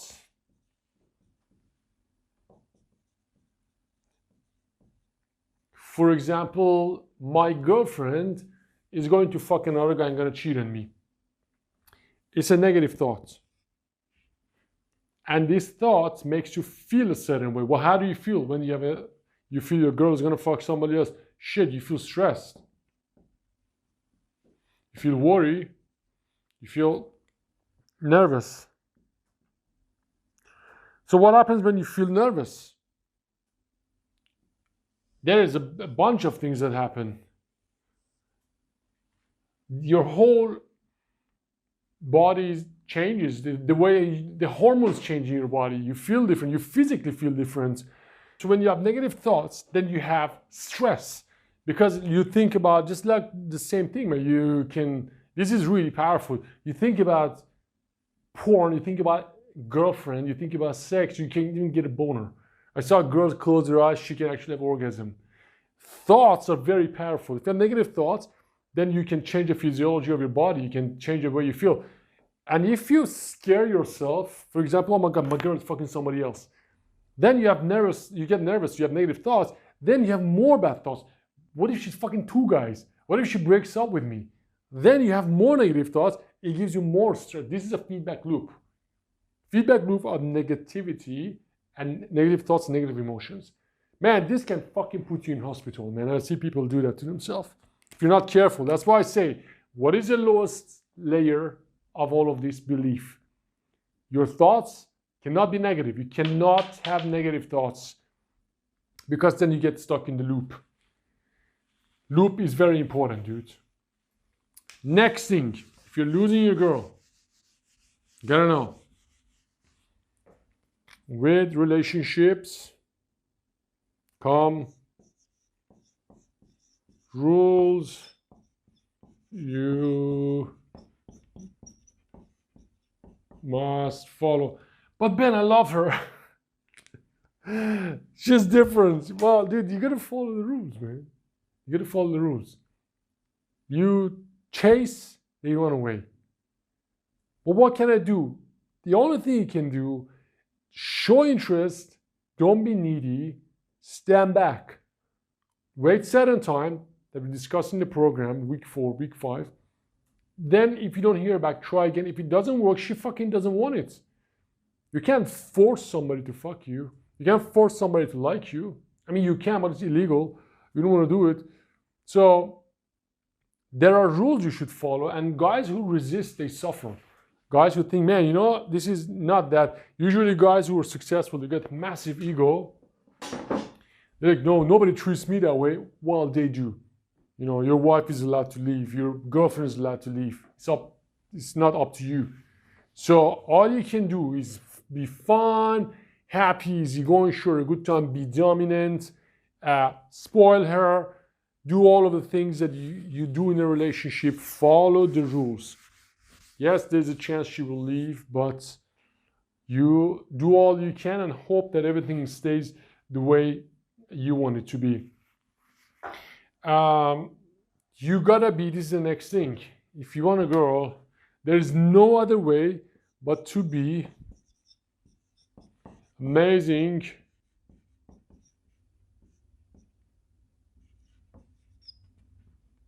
with game. Now, game has a bad connotation. People think game is, hey, let's go to club, get drunk, and fuck some girls. That is not game. Game, I mean gaming your own mind. That means being in control of your thoughts, redirecting negative thoughts, understanding why she does what she does, understanding that, okay, a woman is doing this because I probably fucked up, because she's a 20-year-old Russian model. Well, she's new to this. That's what comes with it. So maybe I was naive for thinking that she's gonna be like my loyal wife, and I'm 57 years old. You gotta understand why things happen. You gotta understand you're working with a very dynamic variable, whatever you want to call it. Call it moving target, dynamic variable, whatever it is. You can't win the game logically. You can't say, oh my God, this is this way, so it has to be that way. No, it's all emotions, emotion-based. She could have, I don't know, she could have one bad thought and she could leave you and never talk to you ever again. I say all of these things not to make you skeptical. I want you to know the rules. Because if you know the rules, then you can play in peace. All right, this is what could happen, so cool. I'm gonna do it. There are, I have mentors, I have people that I learn from, and they sometimes have conflicting beliefs. For example, Tony Robbins and Andrew Carnegie, Dale Carnegie, they all say different things. One of them says, expectations. If you drop your expectations, then you never be disappointed. I think that's what Dale Carnegie says. Okay, just don't have expectations. Tony Robbins says different. Oh, if you drop expectations, then you don't have any expectations, then you won't even have a relationship because you don't want anything from that person. Something like this. They're different. What I found out works the best in interacting with people, really don't have expectations. Really. You're there to have fun, have a good time, have a good life, be playful, do all of the right things, and don't bring any negative bullshit to a relationship. If she leaves, she leaves. What can you do about it? She leaves. Don't cry about it, man. Be so good that if she leaves, you have this much emotional and mental stability, cry it out, go for somebody else. That's a much better deal than trying to learn psychology to bring her back. If you game, and I say you have game on your side, if you have game on your side and you can game yourself and understand, okay, I stepped into a game, there's too many moving targets, and there's a chance I miss the target sometimes. That way you can't get hurt. That's why sometimes you see guys who, they say, oh, I retire from game. I'm not gonna talk to girls anymore. Oh, I wanna like marry because I found this special girl. They just don't accept the setup. Your girl is just like fucking everybody else, man. That's just another girl. You're just another guy. Nobody is different. Nobody's above the process. I hope it makes sense to you. I don't know if it makes sense to you. I hope it makes sense to you. This is the most stable way, dude. It's the most stable way to go through this. Otherwise, dude, you have to drop standards, man. Sometimes, again, I saw this guy. He messaged me. He said, man, I did some coaching with some other coach. I don't say names here. I paid him $5,000. I did the group, nothing happened. He kept liking my posts. I said, how are you doing? So yeah. I said, dude, well, come here, let's do stuff. So, I'm shamefully with my ugly girlfriend now. Shamefully with my ugly girlfriend. The guy's old, he's not very young. So what happens that you're shamefully with ugly girlfriends? That's why I say you should never drop your standards. It's so much better to be alone than being with somebody you don't like. But it's shameful with the girlfriend because he doesn't believe he can do it. So what is the next exit strategy? Drop the standards. Go with somebody who's not good quality. He's like, okay, at least I'm getting late. Like, that's poor mentality. That's like, okay, I quit game, I quit whatever it is I'm supposed to do. Instead of getting better. Instead of, okay, I'm gonna learn this stuff and I'm gonna get the thing. People don't want to deal with the reality, dude. The reality is you're gonna be sometimes on your own. And dude, even for me, sometimes it has lonely time, but I'm totally fine with it. I really, really don't need to be around like hot woman all the time. Now, since I went to Ukraine, I was only with one girl in Ukraine a couple of times. After Russia, you need a break anyways. And here, nothing, and I'm totally fine. I got so much to do. And it's great if she comes, like, okay, great. If she doesn't come, still good. The problem is when guys, man, I know guys who literally jump from one marriage to another marriage to another marriage. They just can't be on their own. They just can't be on their own. That's when I spent some time in the rehab center in Thailand. It's amazing, dude. I think it's a choice. Addiction to this is a choice. If you choose that, you know what, I can't do it, I need to be with somebody, you're giving up so much. You're giving up so much on life. Because all the time, first of all, I don't think you're a bad person. If I give in for a relationship, that means half of my attention goes there. That person probably has a lot of problems that I need to deal with as well. Same as she is with my problem. So this package with all this chaos and this double size, if there's kids, it's even more. So what am I giving up this for? I'm giving up this freedom, these options, all of this for what? Because I don't want to be on my own. Isn't it better to learn this? Dude, guys who go into a relationship, they lose their skills like really quickly. They become so rusty, they become insecure.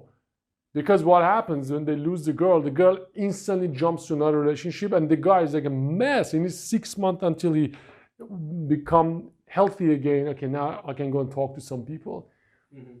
Maybe, like seriously, I don't see any reason for relationships. I don't.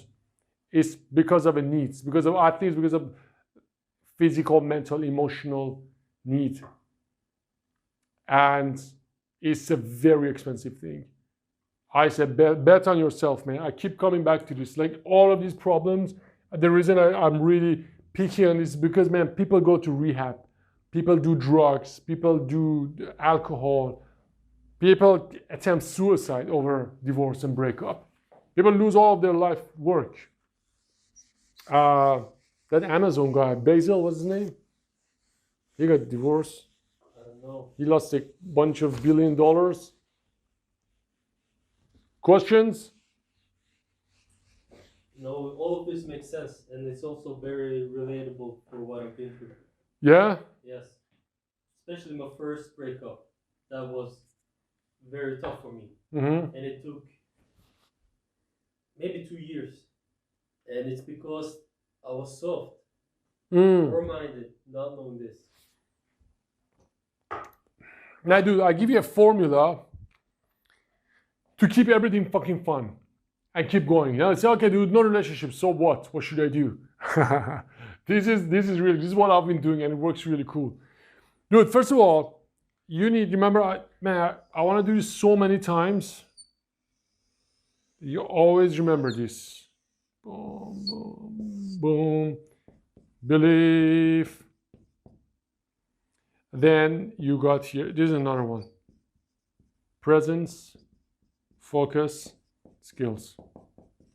This is what I've based my life and my reality. What are my beliefs? I gotta be happy and joyful and peaceful. Always be present. Whatever I do, don't do anything randomly. Know what you're doing, know what you're looking like right now, know what is happening around you.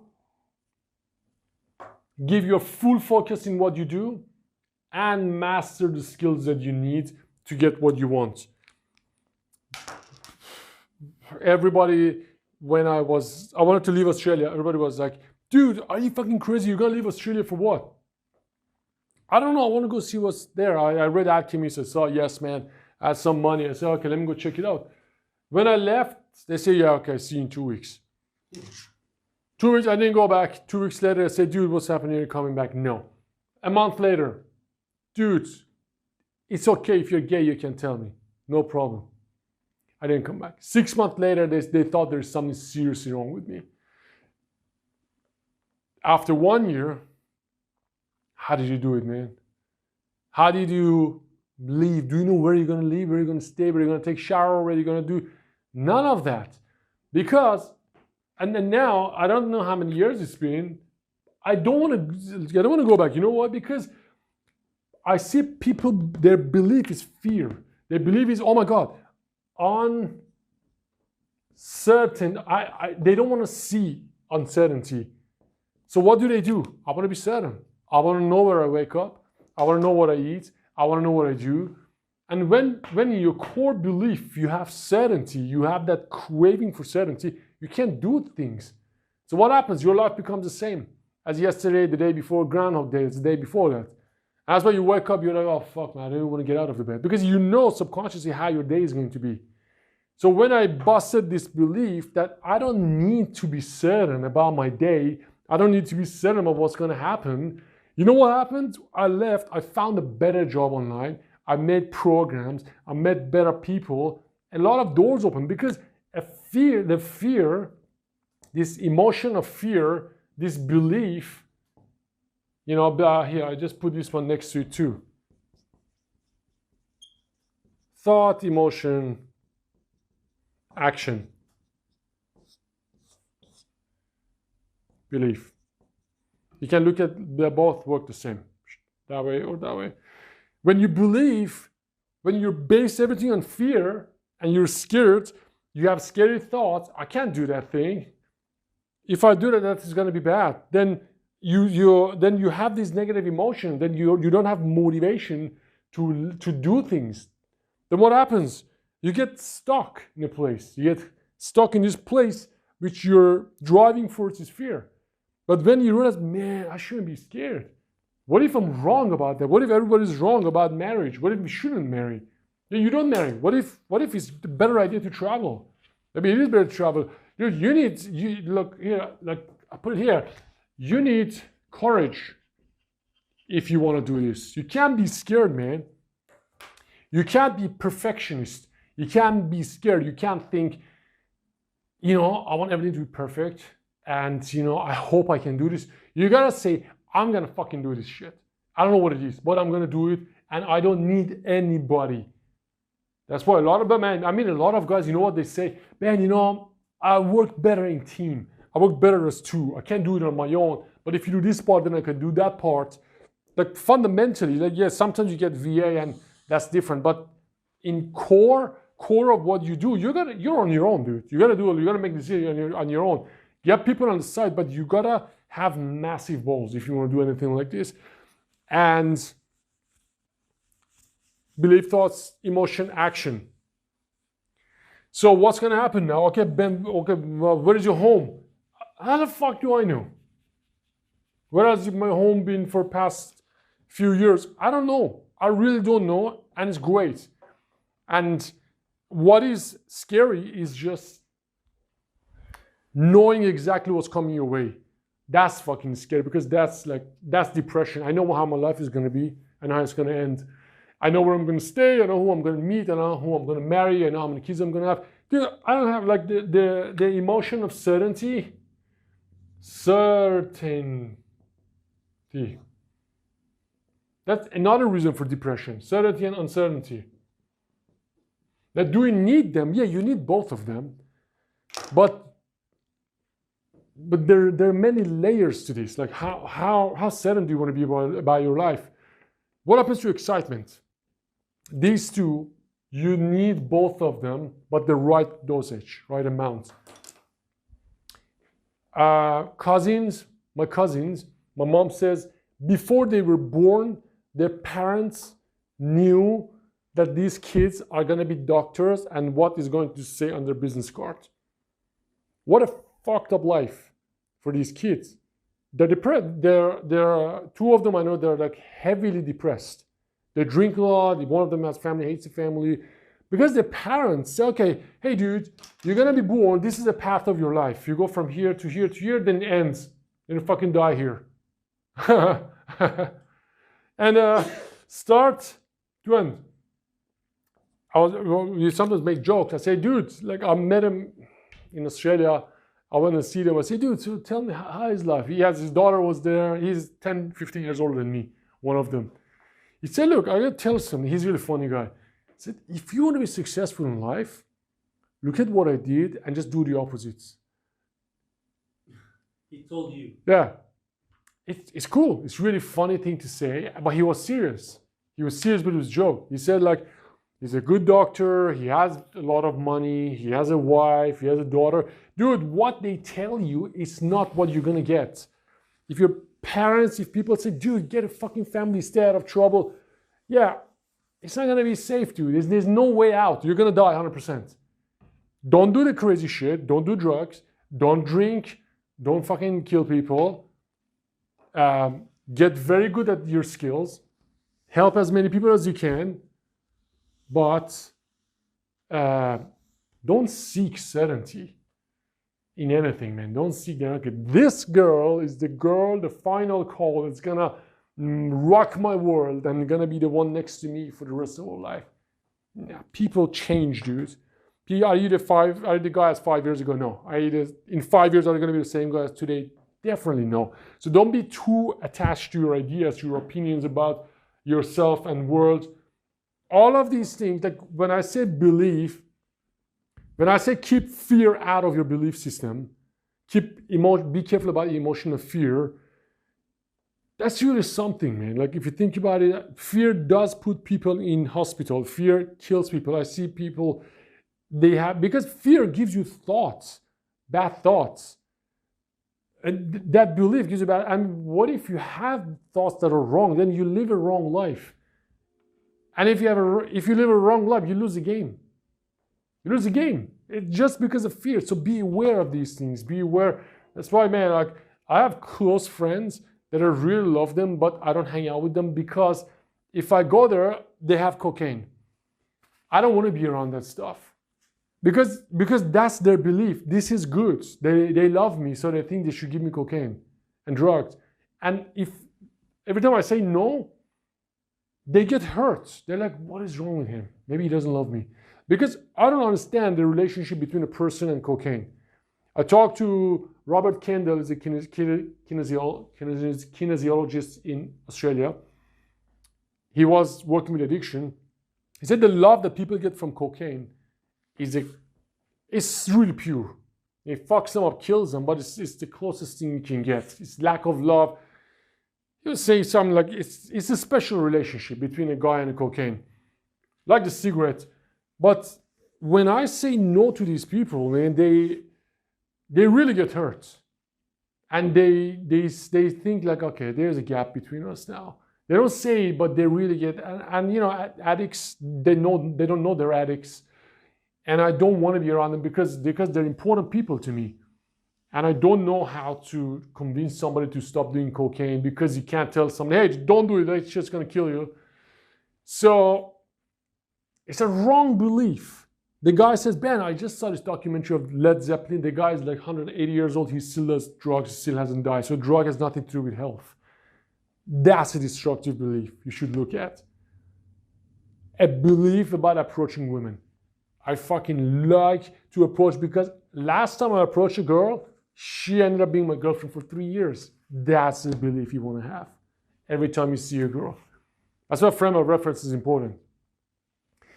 Beliefs are important, dudes. Reevaluate your beliefs. I still reevaluate my beliefs all the time. Presence is extremely important. Focus is like super important.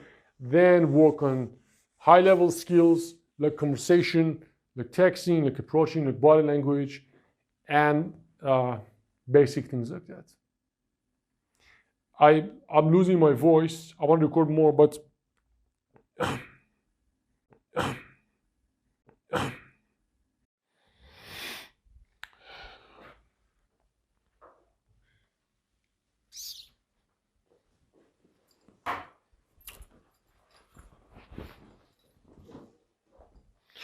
so we covered a lot of things. Now, in this one, I want to talk to you about confidence. Man, this is so important. This completely changed my life. You know, yeah, you could be CEO of a company. You could be father of a bunch of kids. You could be a product creator. You could be a salesperson. You could be anybody. If you don't have this confidence, dude, you just won't live the life that you want, and you always feel scared. There are so many people, man. I know so many talented people who can do so many things.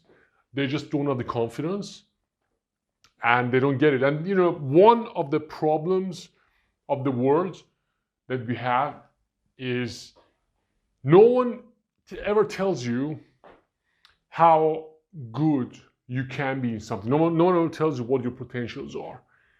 And you gotta be persistent to find out what you're really good at. You gotta be persistent to find out.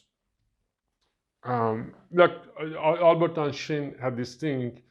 I don't know where I read it. Said, if you expect a fish to climb a tree, then you're gonna be disappointed. And that's what people do with themselves. They expect themselves to be good at things that they're not good at. So they follow other people and say, okay, I should be good at this too because everybody else is doing it. Then they go and fucking suck. And they think, okay, there's something wrong with me. Then they lose their confidence and they live a shitty life. It's just really like that. And that's one of the, that's a problem with the world. That's at least one of the main problems of the system. That parents don't know what their kids are good at. They just do what they think is the right thing for them. And most of the times they don't find what the kids are good at. And you gotta be persistent to push and try different things until you find what you're good at. And the sad truth is most people never find out. Now, I know a lot of people like, they wanna be, okay, I wanna be a piano player. But the guy has no skills. Or the guy say, I wanna be an engineer, I wanna be a tennis player. But they're completely different from what they think they are. And if you don't find that, like most people, you just won't do it. It just won't happen. So you gotta push and find what you're good at. And there was this story, I made up this story, the eagle story. I don't know if you've seen the eagle story. Have you seen the eagle story? Yeah. The eagle story. Yeah, I just say it quickly again. This eagle was, the eagle was, it was around a bunch of roosters since it was a baby. And he never realized that it's an eagle, and he didn't know he can fly. And he just grew up as an eagle and died as an eagle. And a lot of people die like that. You know, the graveyard is a sad place, not because they're dead bodies, but because they're wasted talents. And I want you to remind yourself of this, dude. There's so many things you can do. No one tells you. They don't know. It's just one of the things that we're gonna find out. So every day I want to think about it. You know, you're not the same guy as 5 years ago. You're not the same guy as 4 months ago. You change, and you gotta constantly look for these skills that could change life and things that you could be good at. Now, if you want to be confident when it comes to socializing and meeting women and pretty much anything, dude, you gotta get over, I think it's called perfectionism. You can't be perfectionist. Man, I can tell you so many people. I can tell you about so many people. I have so many stories of people I can tell you just because they're a perfectionist, they just failed. They just failed. Because they wanted everything to be perfect. I want to make this thing perfect. It just doesn't happen. It's almost never perfect. It's always going to be messy. Right? This is one of the things that really hurts your results if you want to be a perfectionist. And it's really amazing, man. I see people judge themselves and they talk down to themselves. That's why I wanted to one thing I wanted to do, I call this a mirror talk.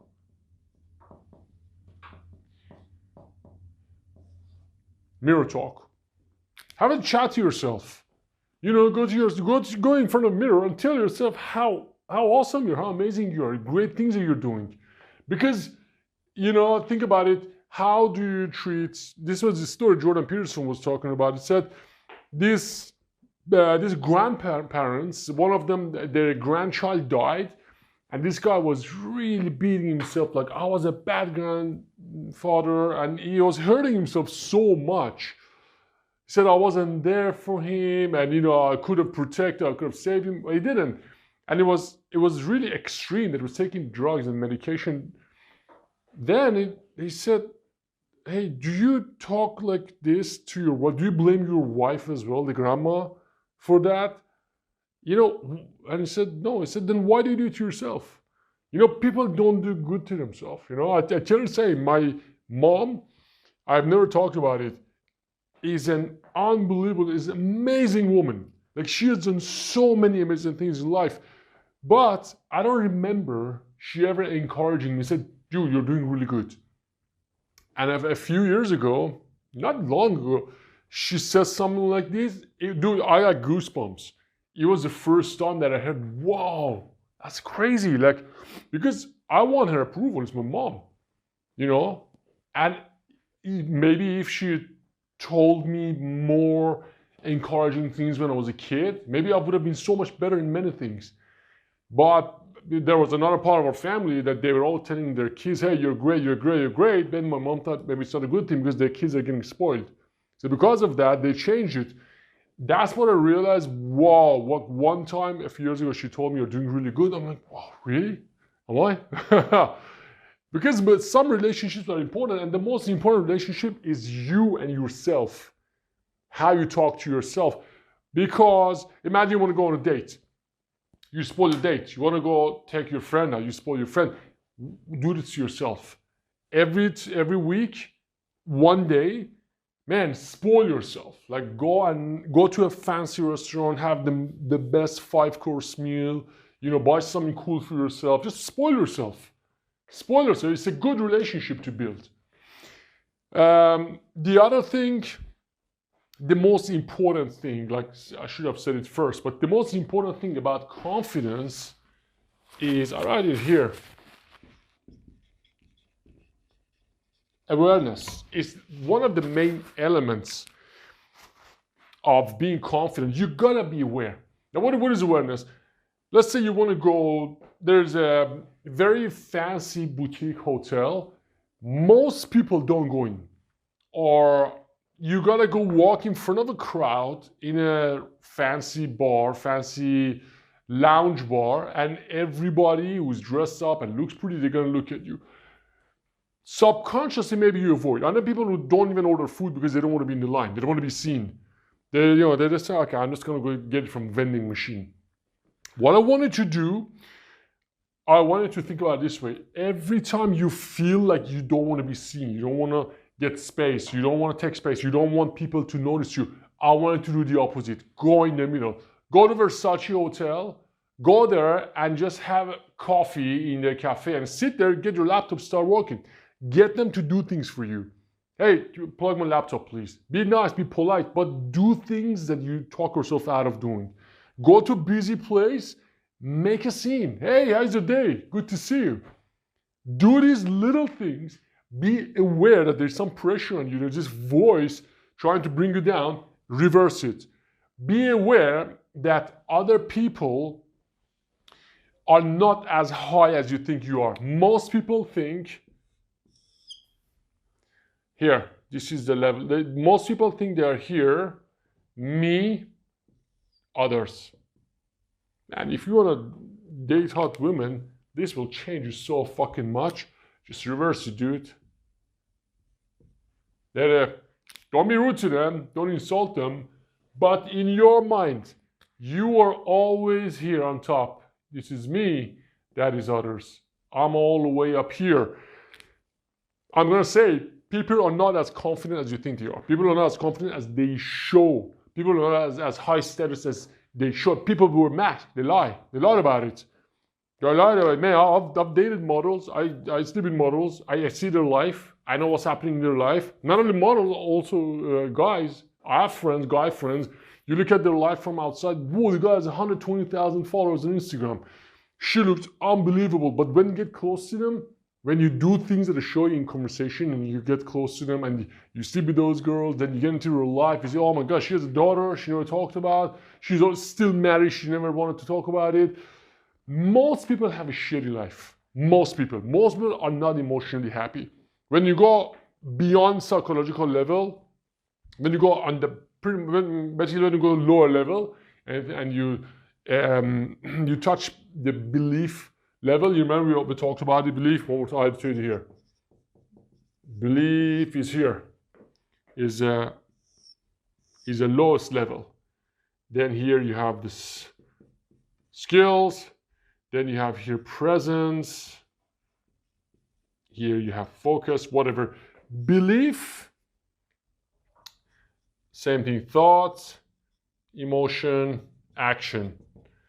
Belief, most people's belief is not what you see. People, they just put a mask.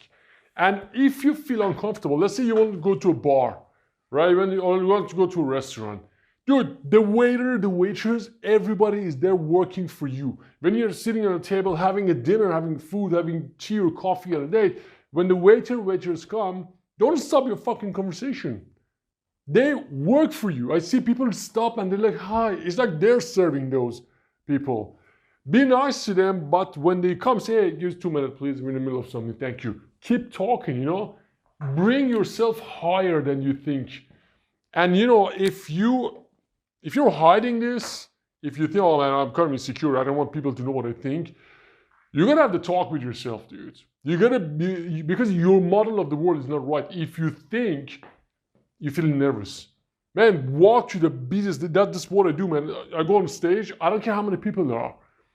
The more people, the better. Because I understand most people are not what they show. I was teaching programming in Griffith University. Once I went on stage and there was this cocky guy kept asking questions, like throwing stuff, like, yo, like saying things in the middle of class. I said, you, I got a question, stand up. Dude, he froze. Like he froze, he was shaking. Because there, I say, yeah, I want someone to help me with this thing, come here. He couldn't even walk to fucking board. But when you look, everybody look, they say, wow, this guy is really funny, he's saying things. So what you see is not what you get. And which brings me to, I'm trying to make it really fast because there's a lot of things I want to cover here. When you understand the concept of, let me do it one more time, quickly. When you understand the concept of mortality, you know what's mortality? When you realize your life is pretty short. When you realize you are mortal, right? When you realize you're mortal, then you notice you're taking things seriously for no reason. There's no reason to take it seriously. But people take it seriously because they think, fuck, I'm going to live this life for a long time. And that's why I recommend once a week, 5 minutes a day, sit down and think about your mortality. You know, this is not me for 20 years. That's why people get depressed. They get depressed because they think, okay, I'm here now. This is my life. Now 30 years has passed, 40 years has passed. I still have all this long way to go and my life sucks already. So I'm going to spend all this life miserable. No, there's no guarantee you even make it to this day. You know, if you wake up happy one day, healthy, you already won the day. You're going to be super fucking happy because it might be your last day. Every day, I don't know, 1 million people die. This is a very important concept. If you want to be happy, if you want to be confident, if you want to be able to approach women, you got to remember, you don't have this. You know, Jim Rohn used to say you don't have 20 years, you have 20 times. You have 20 more years, you have 20 more times. It's very possible, dude. And when you get older, man, you see that people die, people that you like die. Whitney Houston, George Michael Jackson, Philip Seymour Hoffman, Robin Williams, all of these heroes, they die, and you're just, oh fuck, dude, what's gonna happen? So you are very fucking mortal. I know I'm making it really quick, but the other thing, dude, stay away from alcohol and drug. This will fuck your confidence up. Drugs and alcohol. This will destroy self-esteem and confidence. This is the worst thing. If you have alcohol, it stays in your system. It affects you for a long time. It's not that, okay, I drink it, then I'm gonna drink some water and it's gonna go out of my system. No, it stays in your system. And think about it this way. The other thing about alcohol, it's like fucking crazy.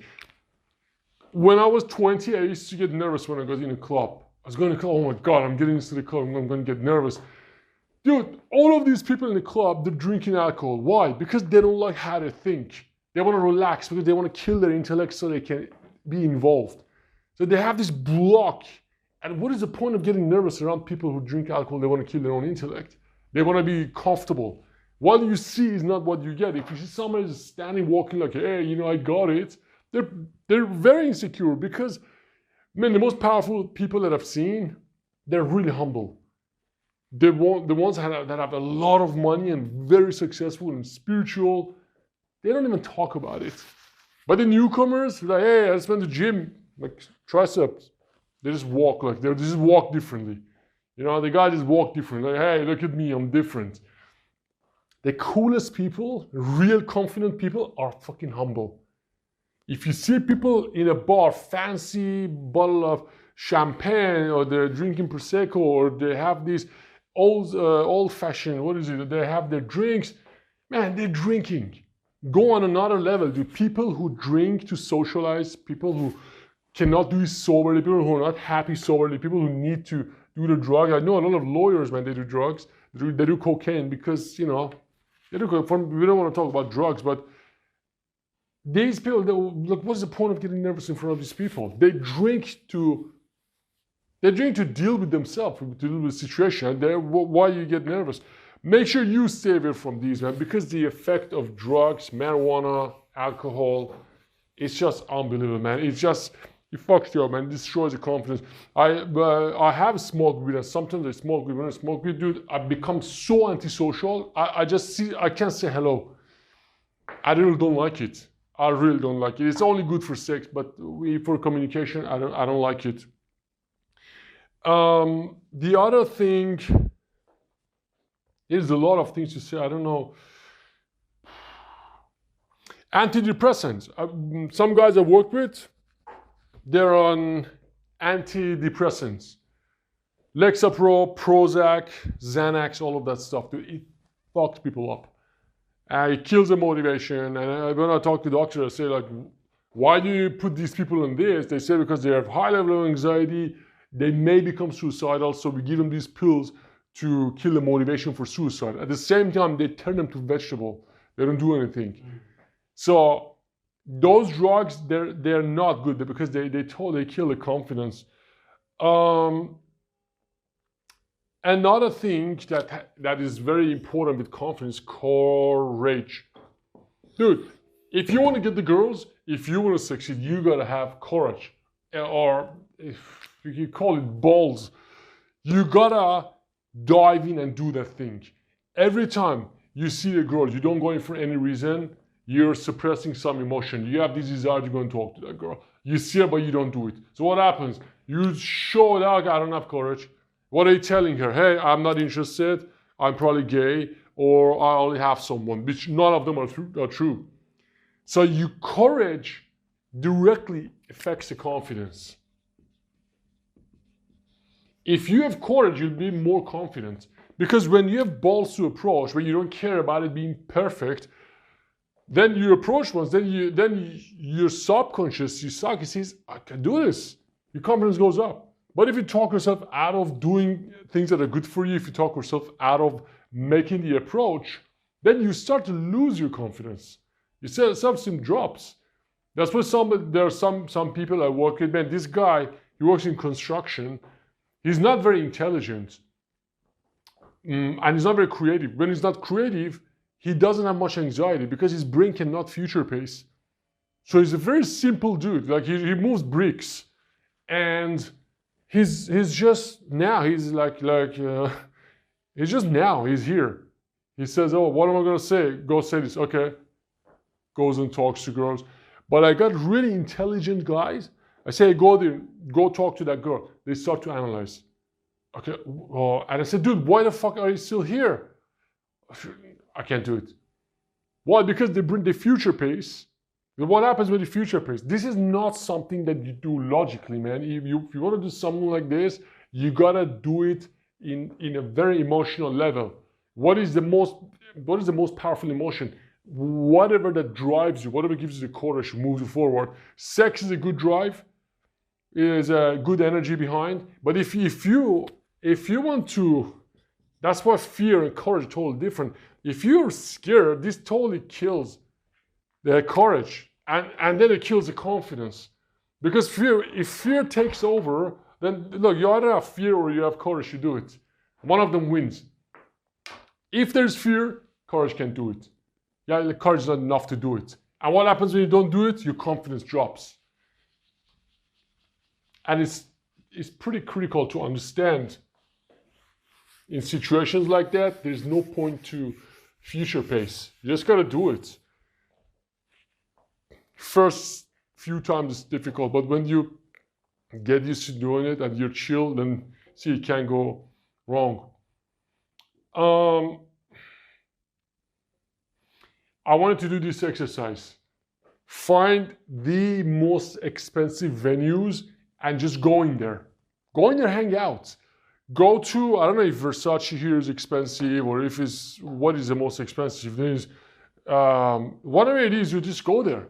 Go there, try the shoes, try the suit. Talk to the tailor, talk to them.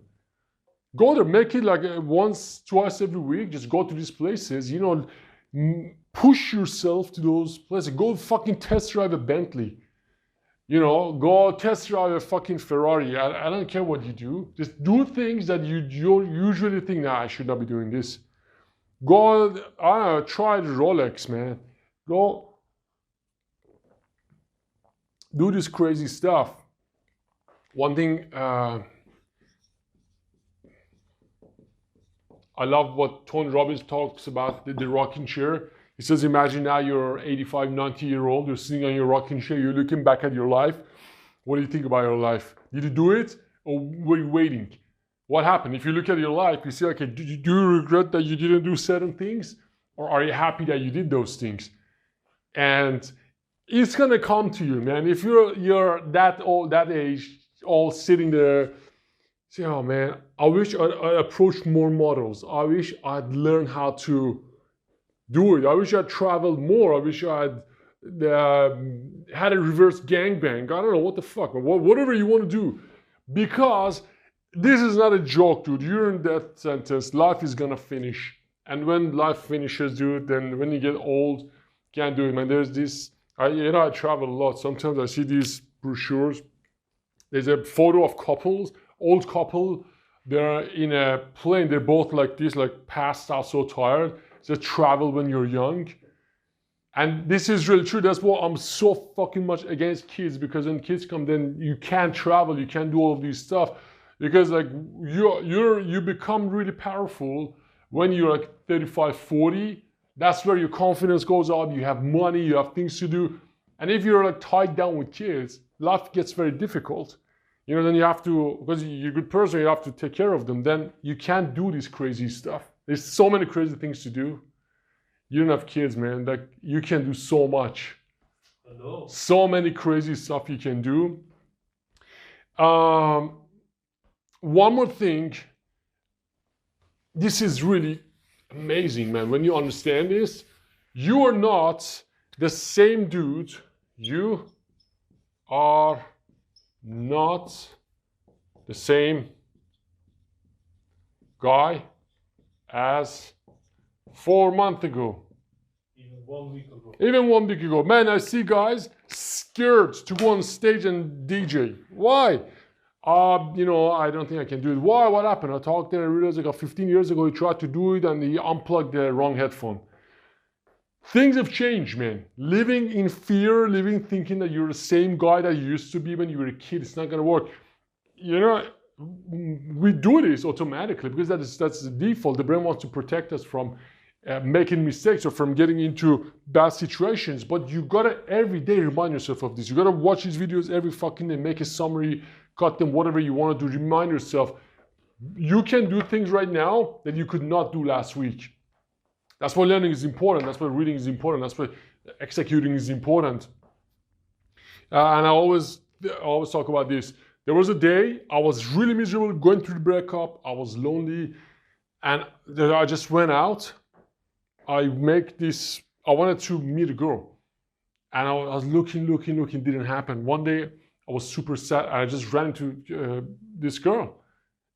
And I had no idea she's going to be my girlfriend. And after we got together, then 2.5 years later, after she left, I remembered that day. I'm like, wait a minute. I remember 2.5 years ago, I was super sad. But randomly, I met her. Today is going to be exactly the same. Maybe today I go out and instead of talk to somebody, I meet somebody else. Why do I say that? Because a lot of people, they believe it's not going to happen for them. Oh, it hasn't happened for me up to now.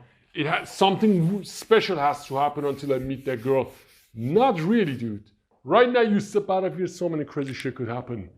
That's a really good motive, man. Because when you see depressed people, when you see people who they have given up, they don't have hope. Dude, without hope, man, is so scary. They just get a job and hey, man, this is it, man. This is my potential. They have no fucking idea how much more they can do. Hope is really important, dude. Let me see.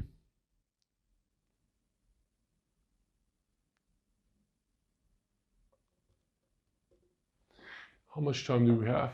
Okay, we still got time. Dude, this is a tough one. I had a client, his problem was his dick was really small. Like, I'm talking really small. Like, I'm talking, like, I'd never had anybody who tell me this. It was so small that he could not easily have sex. Really, he said, oh, I got this problem, I cannot talk to you. He was in Sydney, this guy. He said, oh, I have this problem. What should I do? Good looking dude. Good looking good. He wasn't very tall, but was a good looking guy. He said, look, I gotta tell you something, man, this is fucking killing my confidence. And so we tried, it was a surprise. I didn't know how to work with somebody like this.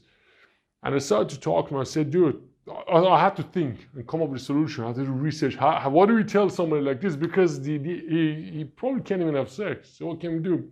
I said, dude, okay, let's say that's true. Let's say you can't even have sex. I've given crazy orgasms to women with my hands. So you can still give her orgasms, right? That's one thing. So that's one point here. You can still give orgasm. Second thing, if you don't try, if no try, 100% fail. So why do you shoot yourself in the foot before you even start? Why don't you think about this? My ideal woman is a woman who really loves me to use my hands to make her come. She doesn't really care about much. I get a fucking strap on. What about that? Dude, that fucking changed him, dude. This thing, this mentality. I said, you know what? Don't be a loser before the game. At least go in the game. See what happens. He ended up getting laid. He didn't do a good job there, but he ended up giving orgasm to the girl. He ended up going there. His attitude towards this whole pickup thing changed. Because let's say you have some disability, you have a problem, but you could still play. You know, you could still play in the game. You can still go ahead and try it. It was tough, man. This is a serious problem, something like that. But the guy still got it, man. We still went there. This is like proof that even without a dick, if your attitude is good, you can still get girls. Because you give the girl orgasm. But he thought, oh, I can never get a girl orgasm. You know what? I'm already done. Why should I even try? It's not always, perfection is that you don't have to be perfect. He sometimes has a good time. His game got so much better. He started to meet women. But sometimes things are just very different. And, okay, we got a little more time. The other thing that I really don't want you to do is comparing yourself with other people. There's no point. Compare yourself to other people. Oh my God, those guys are better than me. That guy's better than me. That guy is taller, he has more money, he's more social. Look, your competition in life is with yourself. There's no reason. Every time you want to think about other guys, think about how you can make yourself better, how you can learn better skills. Because dude, these things are going to come up. When you start meeting quality women, you start to think, oh shit, man, that guy is also looking at her. Those guys is also talking to her. So you got to manage your own emotion. Every time you want to think about competition, that guy, is he going to go for it? You got to do, there's no other way but to get better. More skills. You need more skills. Without skills, it's impossible. You need to get so good, Steve Martin says, you need to get so good that they cannot ignore you. You have to get so much better at that thing that it is. Here we're talking about game. Okay, this video still has a little bit of time. And look, confidence cannot be faked. You cannot fake it.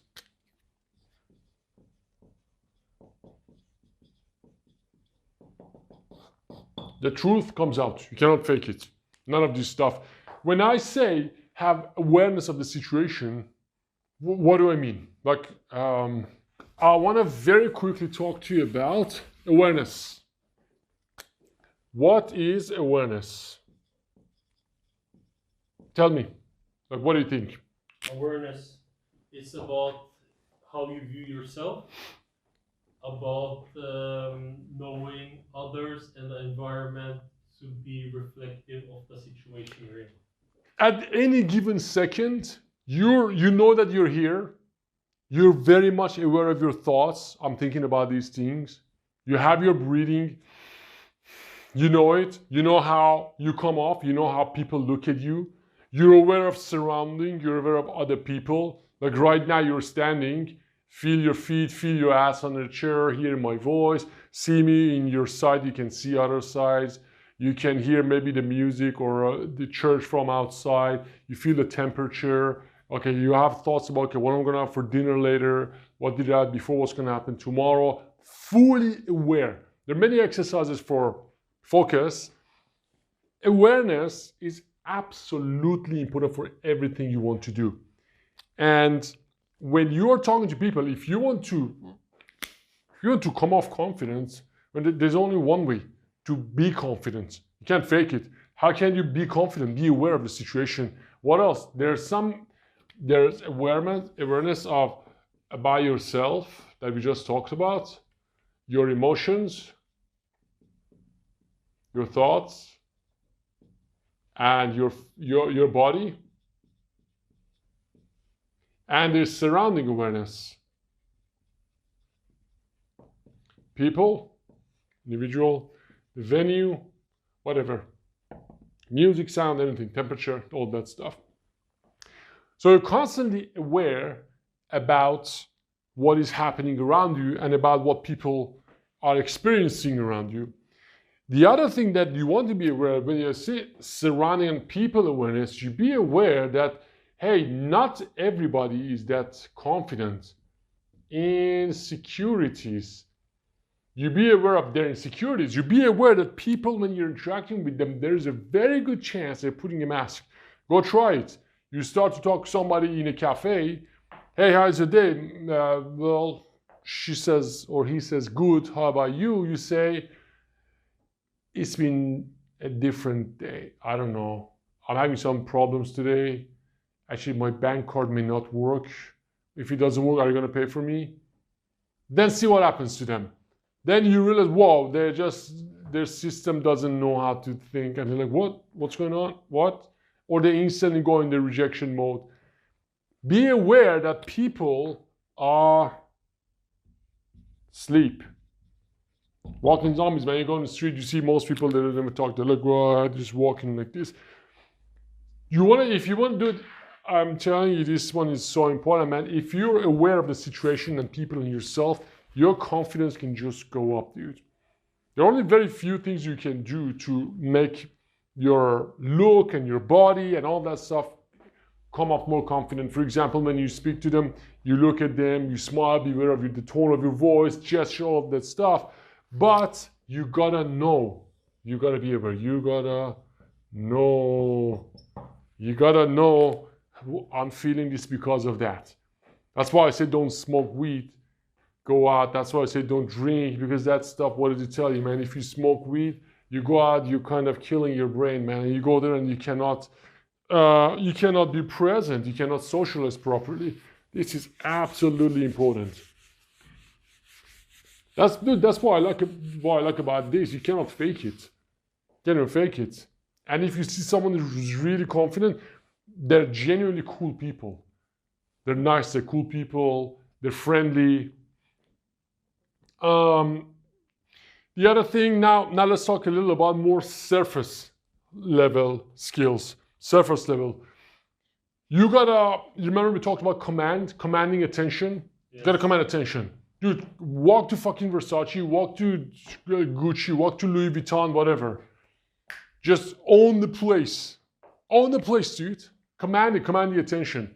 Go to the most expensive restaurant, sit there, just have tea, have coffee, I don't know, have a fucking meal. Do it. Put yourself in a position, in situations that you don't usually do. And command it. Remember, the most important thing in the world is you. There's nothing as important as you. You take care of you for me, I take care of me for you. So, what happens? I wanted to start giving yourself a lot of love and attention. A lot more than before. You know, buy a $600 diesel jeans. You know, spoil yourself. Spoil yourself. It doesn't have to be like something expensive, but go do things that you're waiting to do them later when things are special. I don't know, dude. Upgrade to first class, whatever it is that you do. Give yourself more attention. Now the danger, know the difference between confidence and arrogance. You don't want to be arrogant, you don't want to be cocky, you don't want to talk down to people. I always say, this is you, these are other people. You're not higher, you're not lower, you're on the same level. Anybody, I don't care fucking gypsies in the street and beggars, or I don't care Bill Gates. You're on the same level, dude. Everybody's gonna die, everybody's gonna come and go the same way. You're on the same level. And the other thing, which is also very important, dude, when you allow yourself to think, then you realize some things are really stupid. Some things people say. Steve Jobs, this is shocking. There's this speech, he says, nothing around you has been built by people who are smarter than you. Like everything around you has been built by people who are not smarter than you. What the fuck? Dude, sometimes I meet guys who are so much more smarter, more intelligent than me. Right? Just because Steve Jobs says something doesn't mean it's true. Just because I say something doesn't mean it's true. Question it. Like when he says everybody's the same smart as you, then you may think, what the fuck? Like, wait a minute, they did it. The guy made Apple computers. That guy did that. Why can't I do it? Well, the truth is there's some people smarter. Man, sometimes people talk about these, the computer programming. I don't get it, dude. Something that takes this guy probably 3 minutes, maybe take me 4 weeks. What did I say in the previous video? Know yourself. Know what you're good at. If you're an engineer, don't try to be an artist. If you're an artist, don't try to be an engineer because you think it's cool. Find what you're good at, and that is a challenge. Find what you're good at, persist, push, try different things until you find that thing. I'm just opening fire, giving you these things quickly, man. Don't be afraid of the feedback, which goes back to being perfect. Sometimes you're gonna fail. If you're a professional in anything, if you want to get results in anything, you get to a point that you realize there's going to be 4, 5, 6, 7 no's before you get to the good ones. You know, this is exactly the same thing that happens here. Man, I run into guys all the time that they just don't want to hear the no. They don't do it. They don't want to hear the no. They don't hear the yes either. Mm-hmm. Right. This guy wants to go to YouTube. Now it's more than 5 years. He always says, man, I want to go to YouTube, but I want to make sure the video is good. Still hasn't gone to YouTube. 6 fucking years later, dude. No one gives a shit. The people that you get social pressure, when you want to go and order fucking coffee, when you want to go to Louis Vuitton, when you want to go to Versace, they don't give a shit, dude. They're going to forget you. Go do that thing.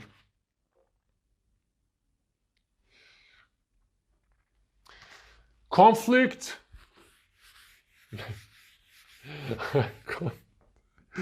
Dude, I was in an espresso house and everybody was working.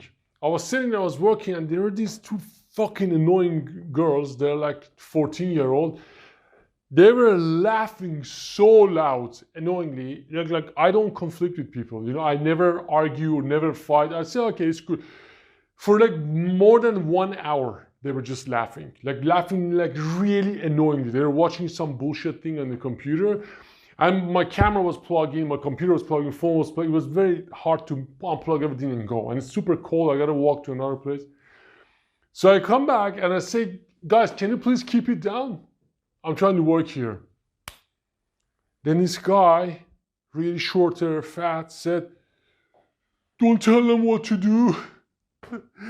I said, dude, it's okay.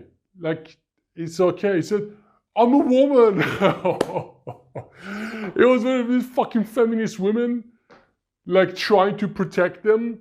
And he started to be like, I said, she's only a woman. I said, no, come on. Like, he was like looking so much like a man, like, short hair, those fucking annoying piece of shit feminists that they think they can control everything. And then this other person said, yeah, I'm trying to work. They're laughing really loud. And there was chaos. But what happens, sometimes, like, if something annoys you, you're gonna go for it. That was really fucking funny. That was like, she got really pissed. I still think it was a guy. But sometimes it's conflicts, man. When, like, every time I'm in an airplane, I'm going for a flight, I remember when I was a kid, I was afraid of that. I was afraid of, okay, going in the aisle. Do I get up? Always. I look at everybody. Just look. Hi. I just look. They think I'm crazy, but I do it. Why do I do it? Because I want to force myself out of comfort. Then I walk. I say, how's your flight? How about you? You? How's your flight? You? No, not you. You. How is it? Talk to everybody, you know, make things that make you uncomfortable. Just like, say, going to Versace and ordering something. Be okay to say no to people, you know, set those boundaries. It feels really good. I mean, don't do it to fuck with people, but it's just a good thing to be able to know. Have your opinion. Dude, make things more, this is very key, dude. Be loud. I don't mean scream. But be loud. When you go somewhere, you take your fucking time. The person behind you in line, let them fucking wait for 10 seconds. You know, flirt with the girl who's making the coffee. Not long, just make sure you break the patterns so you don't go in your head and become like everybody else, sleep, just walk and go things fast. Make some noise, be a little louder, and be fully decisive. Don't be one of those, as remember we talked about nice guys this morning? Don't be a nice guy. Don't be like, oh, you know what, I don't know, whatever you say is good. Have a fucking voice. If the girl says, hey, where should we go? You say, well, we got two options. We can go here or we can go here. Which one do you like more? They're both great. You know, have a voice, man. Be decisive. And the other thing, dude, setbacks. There is going to be a ton of them, dude. Setbacks like small failures. There's going to be a lot of these. Whatever it is that you do that's worth having is going to happen. You know, there was a book I was reading about how billionaires think. They only see the good in every situation. And when things go south, when things fail, you really have to have a way of thinking about this situation. That's why I say, like, at school, they teach you everything except how to deal with your mind and your emotion and your thoughts. And you gotta know when you have a thought, this is one of the good things that I learned. If you have a thought, it could be positive or negative, when it goes, you gotta redirect it. Let's say it this way. And this is negative. When the thought goes, instead of like, this is you, which is your system, if the thought is negative, block it here, send it back, send it here, then send it there. This should be blocked here. It cannot go from here. There's a block. Because what happens, man, if you have a negative thought, You can scare yourself. You can instantly fill your body with negative hormones, then get stressed. When you get stressed, your performance drops. You know, let me tell you something really cool. Financial problem, you know? Oh my God, I have to pay this thing in 10 months. What the fuck? What if I don't have more customers and more sales? Then you start to future pace, especially if you're creative, you build anxiety. Fuck. Then what happens when you have bad thoughts, when you're full of stress, you cannot think. You cannot think, okay, what's the escape strategy here? But if you say, okay, negative thought, I acknowledge, stop it right now, send it back, go here. Wait a minute, what if I make like $100,000 in next 2 months? What if I make, I don't know, $10,000? What if I get 5 new clients? Think about that vividly, write it on a piece of paper in front of you. What would you do if you get that? What would you do if the thing goes the right way, if you actually get the clients? Then if you practice this, it's just like a muscle. And if you future pace the best possible scenario, then your body, then you feel good and your body starts to perform better, perform differently. That's why complaining doesn't do anything. That's why being negative doesn't make you any favor. And the other thing, dude, probably the last thing I want to tell you here, be fully okay with who you are. Be completely okay with who you are.